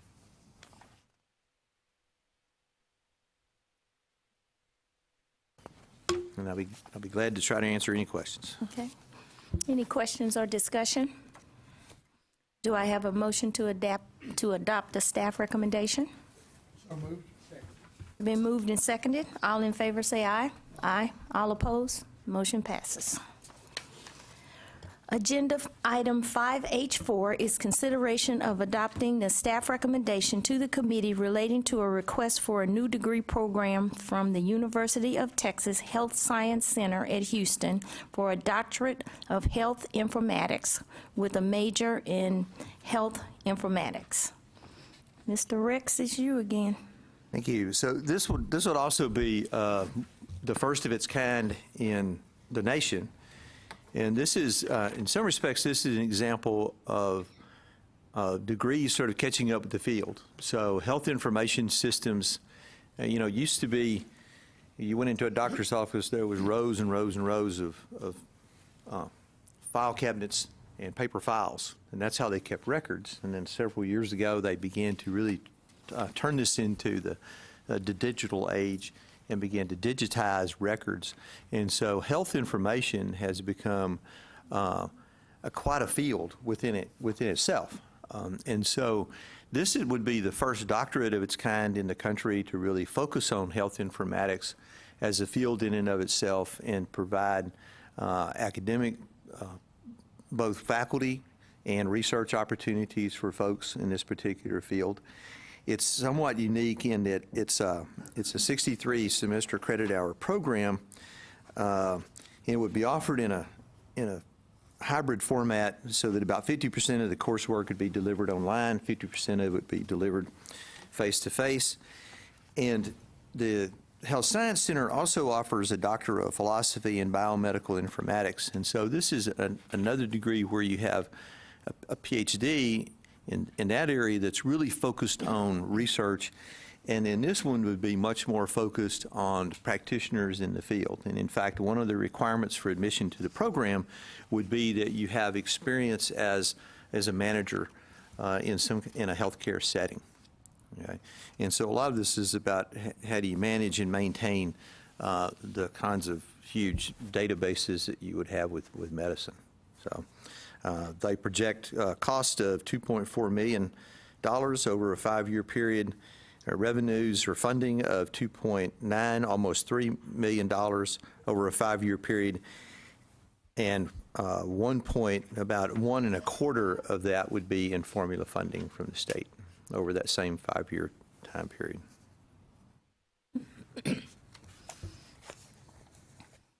Are there any questions or discussion? Hearing none, do I have a motion to adopt the staff's recommendation? It's been moved and seconded. All in favor say aye. Aye. All opposed? Motion passes. Agenda item 5H5 is consideration of adopting the staff recommendation to the committee relating to a request for a new degree program from West Texas A&M University for a Doctor of Education degree with a major in educational leadership. So this is another degree that's also primarily aimed at practitioners. It would require 60 semester credit hours beyond the master's degree, although they do make a provision for getting credit by the submission of a portfolio. So you already have, in a lot of these programs, you already have people who are serving as principals, maybe even superintendents, or in administration in ISDs. And so they may have already had several years of managerial experience behind them, and so the institution will allow students with experience to develop a portfolio that documents the work and the learning outcomes that they've mastered, and then they can get credit for that in the program. So they're going to make use of prior learning assessment and use that based on competency-based learning. And this particular program will also have a focus on rural educational leadership, which can be quite challenging. I remember visiting an ISD that was very small, and the superintendent was also the head football coach and the head janitor, and had filled multiple roles. They multitask well. They what? They multitask well. Yeah, so it's very challenging in a rural environment. And so this would have a focus on that. The workforce demand is there. The BLS projects a 5.8% increase for elementary and secondary school administrators. In Texas, that increase is at 24.4%. Again, school-age population in Texas is growing. This is a fully online program. There are 3 other online programs in the state. One of them is not enrolling students, and the other 2 are at capacity. So there is room for another online program. So what's the difference, kind of briefly, but PhD and a Doctor of Education? It's surprising me that, I mean, most PhD programs, or do any other PhD programs, allow for competency-based education credit. That seems unusual to me in a very academic, what I perceive as a very academic degree. Well, and a PhD is in that sense then a very academic degree, because its focus usually is on training students to do research within that field. And these kinds of programs are aimed at practitioners and training people to go out into the field and be superintendents and so forth. So closer to an MBA, by analogy. No, not Go ahead. really. No. I just want to point out one thing that the commissioner has been requesting explicitly, that whether EDDs, PsyDs, PhDs, that institutions address whether they can incorporate some competency-based education into those programs. So that's been a specific request from the commissioner. And we've had some other programs do that, some have not. But remember that there are masters of education, and many principals are certified through their master's degree, or maybe some courses beyond that. So it is, even though this is practitioner-oriented, it tends to be a little bit more specialized, or should be, and in this case it's going to focus on how you do that multitasking. You don't have the advantage of maybe your own finance officer, but the comparison might be in that in many of these programs you may have, and this happens if they're going to be certified by the state to be in these schools to begin with, so you don't necessarily have to get the degree, but you're probably going to have to take a school finance course, you're probably going to have to take a school law course. In a sense, it's like an MBA in that it may touch on different areas. Some MBAs specialize more than others, but It's also so that similar to a Master's of Public Administration in some ways, that some small aspects of it, there are certain things you have to know beyond education to run a school. And so PhD programs look less like that in the area. So they will be more specialized in some ways, or they should be. And more difficult to incorporate competency-based education, probably, in a PhD program. It's more challenging, but you recently approved a PhD in some area of engineering in San Antonio, mechanical. Yeah, well, that makes sense. In which they said that they were going to work with folks like Southwest Research Institute, so where they actually had work experience directly, sure, where they could demonstrate. So it can be done, but they think very carefully about it because part of the program's reputation is the quality of the people that come out, and are they able to do the things that they say they can do. So they guard against that, but there are ways you can do that. And so if you've had somebody, say, in the engineering work on some area, say, of admissions at Southwest Research Institute, and they've been doing that for 10 years, they probably know some things that you might take work in. Is that fair? Yeah. Does that express your views enough, Ray? In granting credit by a portfolio process can actually be a lot of work because it's not just a question of sort of listing these are the things I think I know, but also providing the documentation that would actually demonstrate or prove up that they know that they've had experience in that field, that they've worked in it, and so forth. So it can be a pretty exacting process to go through. And typically, and in this case as well, they're usually done by committees of faculty, then review the portfolio and make some decision about how much credit to grant for it. I could add, that there's more attention to this now, but 30 years ago, I was asked when I was at Hofstra University to help assist NYU faculty in doing some prior learning assessment for a student in the sociology program. And I can tell you that it wasn't given easily by the faculty members involved, and there was pretty intense questioning of this individual later, and it will vary from school to school. So there's some history of it, but it can be challenging to do, and because you do want to maintain the quality. So faculty take it very seriously when they do it. Okay. Any other questions or discussion? Do I have a motion to adopt the staff's recommendation? It's been moved and seconded. All in favor say aye. Aye. All opposed? Motion passes. Agenda item 5I was supposed to be lunch. Okay. Stuart kept telling me I needed a motion. Well, here it is. Yeah, well. Okay.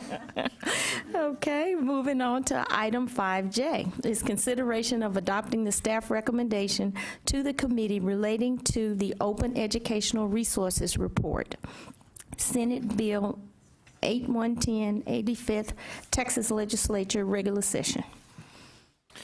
So Senate Bill 810 directed the coordinating board to conduct a study on the feasibility of having an open education resources repository. So open education resources are, generally speaking, they are free to the student. Now, they're not free to develop, but they are free to the student. And so we are, and I think the legislature certainly picked up on this, that it has the potential to save students an awful lot of money in terms of course materials, which, as we know, particularly in community colleges, your course materials can cost you more than the tuition and fees does. And so it's a huge expense for students. So we have conducted a study. This is a report on the results of that study. There was a stakeholder meeting that brought in a bunch of representatives from around the state, but also from across the United States, from people who had set up repositories and so forth. And so the basic idea is that faculty would create these open education resources, but they need some place to put them so that other faculty can have access to them.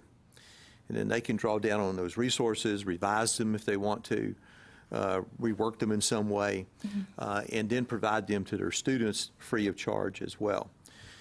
And on the report, on the executive summary, I think, in the report which was provided to you under separate cover, talks about the recommendations that were made there. And one of the things that we think we figured out is that there's no reason to reinvent the wheel, and that is to create a repository ourselves, which would be expensive and really unnecessary, because there are a number of places out there where we can have a repository built with the sort of the Texas face on it, but those materials can be uploaded to it, and then they can be used by others, and both faculty and students would have access to that repository. So we do argue that in the report that one of the recommendations would be to develop an open statewide portal where the OER materials can be assessed, and then work with either OER Commons or the Texas Digital Library to develop and maintain the portal. It would probably cost about $100,000 in startup costs to work with the OER Commons, and then $20,000 to $50,000 per year thereafter for maintenance of such. And along with this, there was also money appropriated to develop a grant program for faculty to begin to develop open education resources. Is there these materials are published books, or they're written research papers, or both? They could be both. They could be any variety of things. So sometimes they're textbooks. Sometimes they would be more akin to chapters that are developed for a particular course. So you may have materials that are developed on a module by module basis for a course. So they can take a lot of different forms. But they're developed by faculty, and then you set up this repository, you would also set up a vetting process for this so that other faculty can look at it and review it to make sure that it's a quality material. And you didn't find there's a licensing fee or something to the publishers? Because I would see where they would. Well, because they're developed by primarily, you wouldn't be using, for this purpose, you wouldn't be using existing materials. So the idea behind the grant program is for faculty to develop materials themselves. Now, they may have to obtain permissions from certain folks to reuse the material, but then the copyright would still be owned by the creator, but they would have to agree to have it uploaded into this repository and make it available to other faculty and students. Something you said that was interesting to me, that faculty could use it and revise it, almost like Wikipedia. And you know, now whether that's good or bad, but I mean, if you could actually track, you know, like a footnote, well, Professor so-and-so, you know, revised this and this is his opinion, it might actually be a better result. Yes. With that collective wisdom of different, you know, educators and researchers and experts.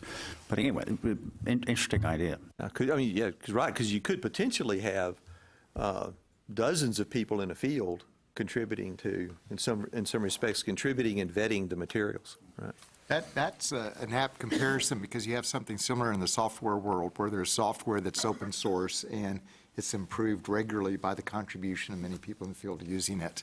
And that's been in existence for probably 20 years now in software. All right, any questions, any additional questions or discussion? Hearing none, do I have a motion to adopt the staff recommendation? Moved and seconded. All in favor say aye. Aye. All opposed, motion passes. Agenda item 5K is consideration of adopting the staff recommendation to the committee relating to the board on the autism grant program. The report was provided under a separate cover. Mr. Ricks.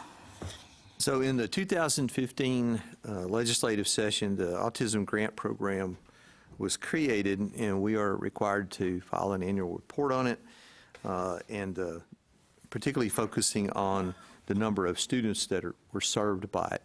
And if you look at page 1 of your enclosed report, Under background, it actually does a really good job here, I think, of briefly summarizing the three basic parts of the autism grant program, and that money is set aside for parent-directed treatment.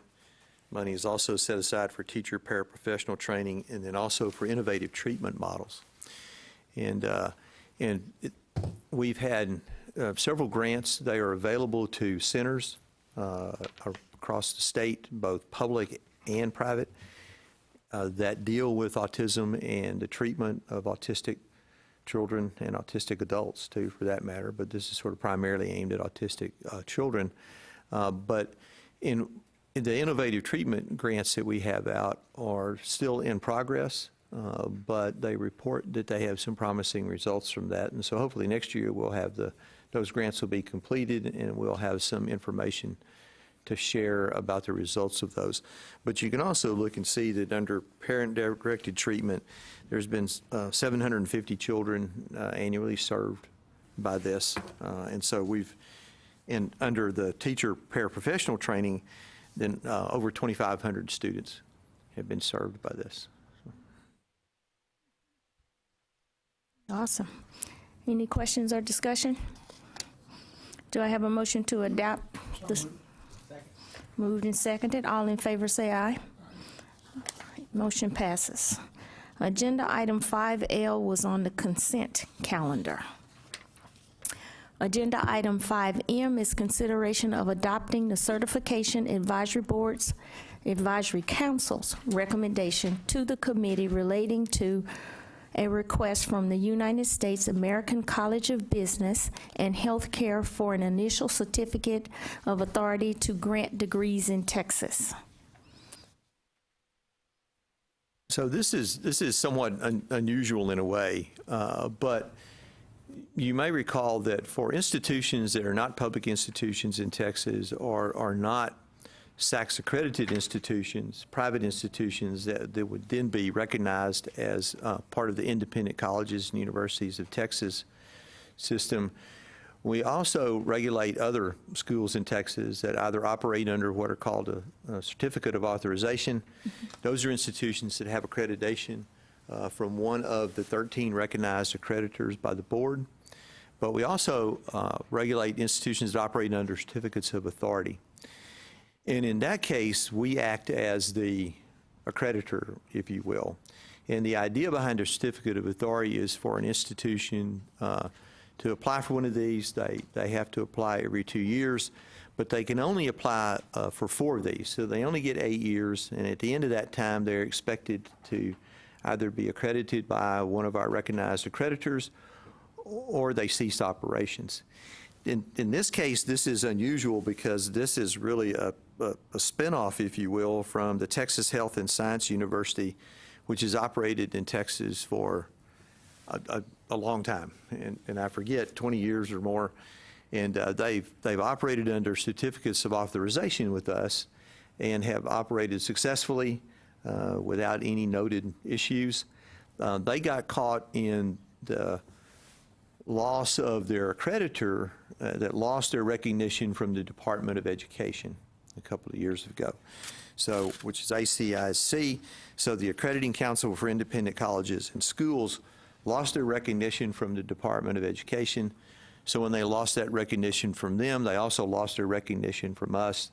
And so the school then had to seek accreditation elsewhere or seek a certificate of authority with us.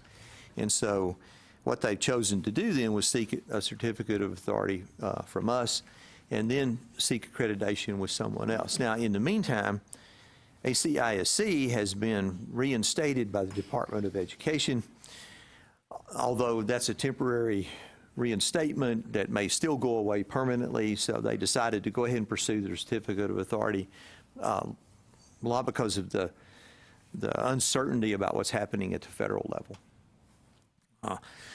But unlike most of our certificates of authority, where the school comes in and it's really truly a new enterprise, this is not. They've been, like I said, they've been around and in operation for a long time and have operated well within coordinating board guidelines and rules, and we've never had any issues with the institution at all.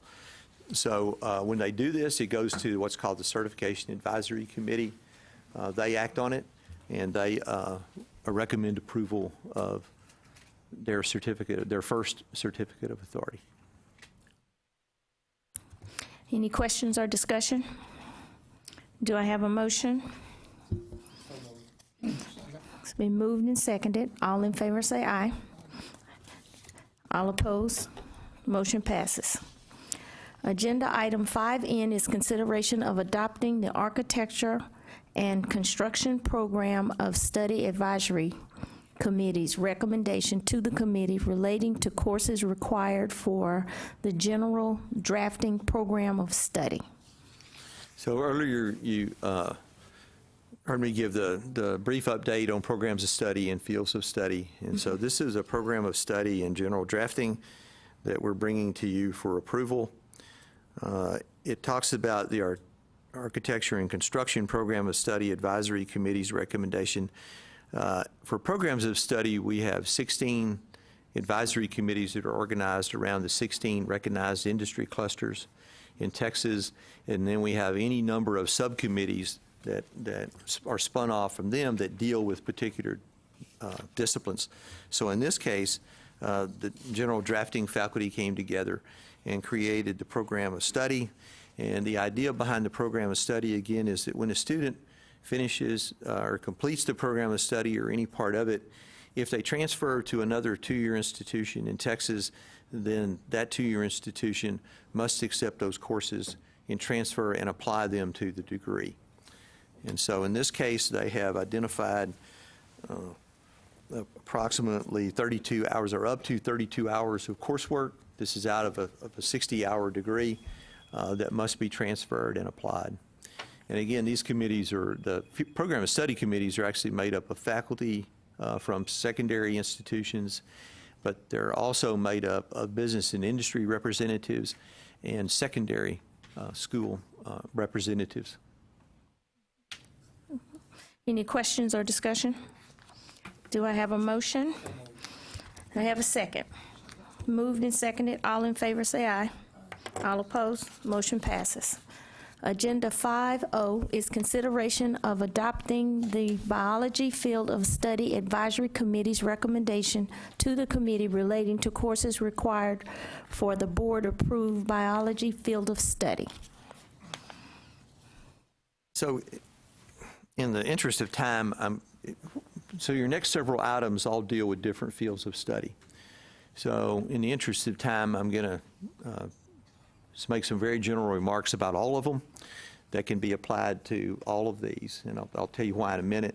But the field of study is those lower division courses that must be transferred and applied to a major at a receiving institution. And so again, faculty, both 2-year and 4-year faculty, are brought together to meet and discuss and to talk about these things. They actually rarely ever talk about subject matter content of their disciplines. They almost always just talk about what year the course should be offered in and what semester and what course should this outcome go in and which one should go in another course and that kind of thing. So the first one you have in front of you is for biology. And you'll notice that there are 24 hours of courses that the biology field of study recognized to be put into this field of study. And where I think I can collapse a little bit of this is not necessarily on each individual item, but on the comments that we received from them. So if you go through the blue pages, then you'll notice that there were a lot of comments made, and after a field of study is completed by a committee, we send it out for public comment, and the public has 30 days to comment on it. We sometimes get a lot of comments, sometimes we don't. On these, we usually get quite a bit, and they can say whether they like it or don't like it, and so on. And then once that 30-day period is up, we would then usually review those comments, and we take them back. We take those comments back to the committee for further comment, for them to decide whether they want to then act on any of those comments or not. And all of the comments that you have on each one of these fields of study really come in two areas. And one is where people have commented that they think the field of study is just fine the way it is. And so we get some of those as well. But other comments that we've received from institutions deal with particular courses. And of course, what happens is once it goes out for public comment and goes to an institution, particularly those who are not a part of the field of study, because we can't get all of them. Committees have a 24-member maximum, so we can't get every program in the state on the field of study. Then a lot of institutions will come back, and their comments generally revolve around the fact that the field of study did not include a course that they wanted, or it does include a course they don't want. And so the comments then revolve around this idea of we think this course ought to be in there, or we think this course ought not to be in there. And as I said, every one of those comments go back to the full committee to review and to look at. And sometimes they look at those comments and they go, well, we agree with the field. We need to drop this one and add this one or change something or whatever. In this particular case, for none of these did the committee adopt any of the proposed changes. Now, as I said this morning, we're working our way through the top 25 transfer majors, but we're also going to set up a calendar so that there will be always a periodic review of these things, so that every 4 or 5 years, the committees will be called back together to say, does this still make sense? Do we need to make changes? Do we not? In the meantime, if faculty, people in the field feel like we need to bring it back earlier than that, and we get requests for that, then we'll bring the committee back to look at revisions if there's changes in the discipline that's been made, or if there are requests for additions or deletions, we can look at those. And I'll leave it at that. Quick question. So I was just flipping through. I mean, so political scientists, they kept their field of study requirements or their automatic transfer numbers to 12 hours. Yes. I mean, like, why even bother? You know, since 6 of them are mandated by the state already. Yes. So there was tension there. People wanted to add stuff, but the committee didn't want to, I guess. Yes, that is correct. And I think that part of this, I think, is almost like growing pains in a way. So you're asking institutions to come together and make decisions on a systematic basis that would apply to the state as a whole. And that is not something they're used to doing, okay? And it's hard. And I was a faculty member for a lot of years, and I understand the idea about territorial prerogatives and that kind of thing, and I get it. And so, and you see this in the committees when they first meet, because there's a lot of discussion about what should be the when and that kind of thing. But interestingly enough, they don't, as a general rule, don't really get down to talking about the subject matter discipline, the subject matter of the discipline in a way. They say, well, we should be teaching this and we shouldn't be teaching that. They come to agreement on that pretty quickly for the most part. So it is interesting that you see some that with political science with 12 hours, you see another one that has 30. We brought to you before, I believe it was architecture, and they had 36 hours in there. So there's a lot of interesting dynamics. Yeah, and hopefully advisors and community colleges and high schools or whatever, dual credit will alert them. If you're interested in political science, you've got a minefield, because only 12 automatically transfer. There's another factor here, I think, Rex, is that some majors are traditionally more heavily upper level than others. Political science is one of those that tends to be very few lower division that's really designated, but it's largely upper division.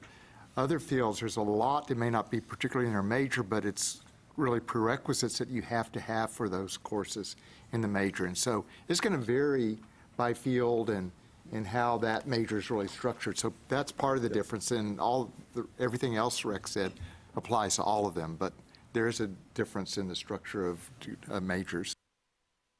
Okay. If you look at that first one in biology, there are more chemistry courses in it than there are biology courses. But that's because chemistry is the prerequisite for the rest of it. But yeah, so it's a good point. Committee members, this next motion can include agenda items 0 through T. If it's a, may I have a second? A second. Did you read out all of them?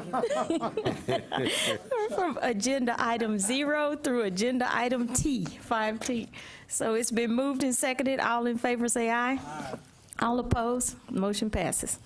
Agenda item 5U is consideration of adopting the staff recommendation to the committee relating to the proposed revision to the Texas College and Career Readiness Standards for English Language Arts and Math. Members, we have supplemental materials for this item. Jarrell Booker will present this item. Mr. Booker. Good afternoon, members. I'm going to talk about two phases of this process. So you'll see on the PowerPoint phase 1 and phase 2. So as you may know, the coordinating board is required to periodically review the college and career readiness standards for update or revisions. With very limited funding, we decided to split it up into two phases. First review English language arts and math, and then later review social studies, science, and cross-disciplinary. So right now I'm just bringing up English language arts and math. Just to give you a little bit about the process, we worked with Texas Tech to manage the process to bring together content vertical team experts from both higher ed and K-12 to look at these standards. We also had career and tech faculty actually review the standards in addition to workforce and industry experts to make sure we covered the career side of the college and career. The vertical team found no real need for a major overhaul, but they did recommend some revisions that really dealt with clarity and brevity in certain areas that they found were a little bit confusing, so they made a lot of clarification changes. We posted the revisions on the Texas Registry for the required 30 days, and we received 8 institutional comments. A few of the comments looked for word choice. You should have used this versus that, or different verb choice. And then the other half of the comments basically said, thank you, we support what you're doing. This actually worked great. So if you approve these recommendations or these standards, then we present it to TEA and the State Board of Education. They're required to incorporate these standards into their TEKS, into their Texas Essential Knowledge and Skills for K-12. So we'll see what they do once they get the revised standards, how they incorporate it and the time they take to do that, which is required by law. So what you'll see and what you received was the actual revisions from the vertical teams, and then their subsequent review from industries, leaders, and so forth. So I move favorable adoption for phase 1, for the part we've already done. Phase 1, okay. Any questions or discussion? Do I have a motion to adopt staff's recommendation? So moved. Been moved and seconded. All in favor say aye. Aye. Aye. All opposed? Motion passes. Agenda item 5V is consideration of adopting the staff recommendation to the committee relating to the approval to increase funding for Grad Texas activities designed to help meet the completion goal of 60 by 30. So earlier this morning, Dr. Eklund talked about Grad Texas as an initiative that we have here at the agency that we're trying to reboot. Basically, we are targeting stop-outs. People will have a considerable amount of excessive college credit or semester credit hours, and then try to get them to return to actually complete a credential. We have found that this is a growing population here in the state, found it's something that is directly targeted to 60 by 30 goals. We currently have 4 institutions that are working on this project. We have another one that plans to come online shortly. And then with the reboot, we'll have a more concerted effort from the agency to actually work with students to get them back, find the best fit for them, and get them back into these institutions. So last year, you did approve some funding for it, but now that we know we're going to seek additional funding, we have a budget line item now for Grad Texas. We're seeking to expand that and actually ask for additional funding to be used between now and next year. So we've come back to you to ask for that sort of expansion and increase. Okay. All right. Any questions or discussion? Do I have a motion to adopt staff's recommendation? Second. Been moved and seconded. All in favor say aye. Aye. Aye. All opposed? Motion passes. Now we'll take up items 5W and 5X as they are related. However, we will vote on each one of them separately. Agenda item 5W is consideration of adopting the staff's recommendation to the committee relating to an amendment extending the contract for the Texas Success Initiative assessment. And agenda item 5X is consideration of adopting the staff's recommendation to the committee relating to issuance of a request for proposal for the development and implementation of the classification and diagnostic assessment instrument for the Texas Success Initiative. That is a mouthful. Yeah, it is. It is. And I'm going to make it quick. As you may know, the TSI makes it easier, right? TSI requires all entering college students to show college readiness before they take their first college course. We have a number of different ways of showing college readiness. TSI, the TSIA exam, the assessment for that is just one of them. All right. So in 2012, College Board was selected to actually design this test and implement this test. We launched it in 2013. Outside of a few changes, we've been happy with the implementation, but the contract is now coming to an end. So in this first step, which you can actually jump all the way to the step 3, next one. Yeah, the first step is to make sure we extend the current contract at least 2 more years. So the first thing I'm hoping you're going to vote on is this first agenda item where we extend the current contract.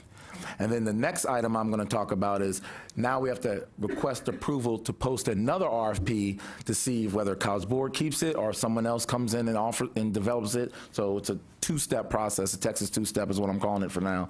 To see 1, extend, and then 2, buy us time to put up an RFP, find a vendor, and get it implemented moving forward. Just a couple things to point out. We have, over 1 million test administrations to this day. It's offered daily at community college in some of our local school districts. It has a diagnostic portion and it's online. So it's a really powerful tool that's well liked and is actually growing in usage, particularly with the growth of dual credit in the state. And Gerald, how much does no it cost, cost? by the way. Yeah, that's great. I thought you might ask. When we first did the contract, it was a no cost. So we spent a little bit of money to actually do a standards review setting process, but what College Board does is that cost is passed on to the takers. The takers pay for the exam, and that's how they actually pay for it and are able to administrate it. No, it was the student cost. Student cost. That's average about $40. But as far as administration, while making it confusing, it can go a little higher, can go a little lower, but about average across the state, it's about $40. Clarify, though, that the actual examination, I believe, is $15. And the additional cost is the local administration and That's whatever correct. structure they have in place. Correct. So I move, at least for the first phase, step 1 is to actually request for an extension of the current contract for 2 years. So move. Second. Moved and seconded. All in favor say aye. Aye. All opposed? Motion passes. Step 2. Second. All in favor?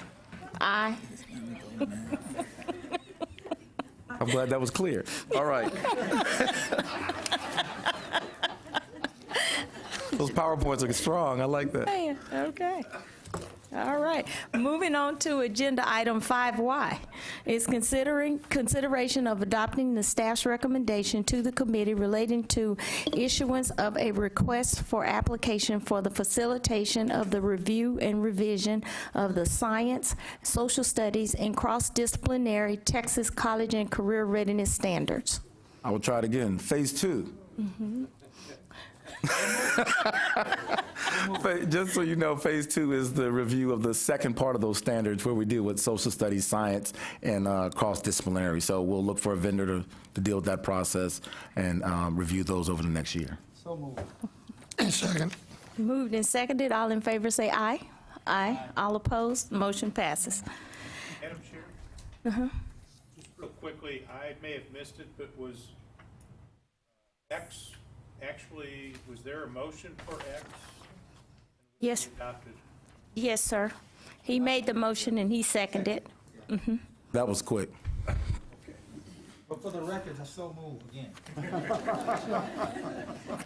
All in favor say aye again. Aye. The motion passes again. Okay. Agenda items 5Z and 5AA1 through 11 are on the consent calendar. Item 6 is adjournment. Is there any other further discussion? If so, may I have a motion? Moved and seconded, all in favor? Aye. Motion passes. Safe travels. Thanks. See you next month. Okay. All right, thank you.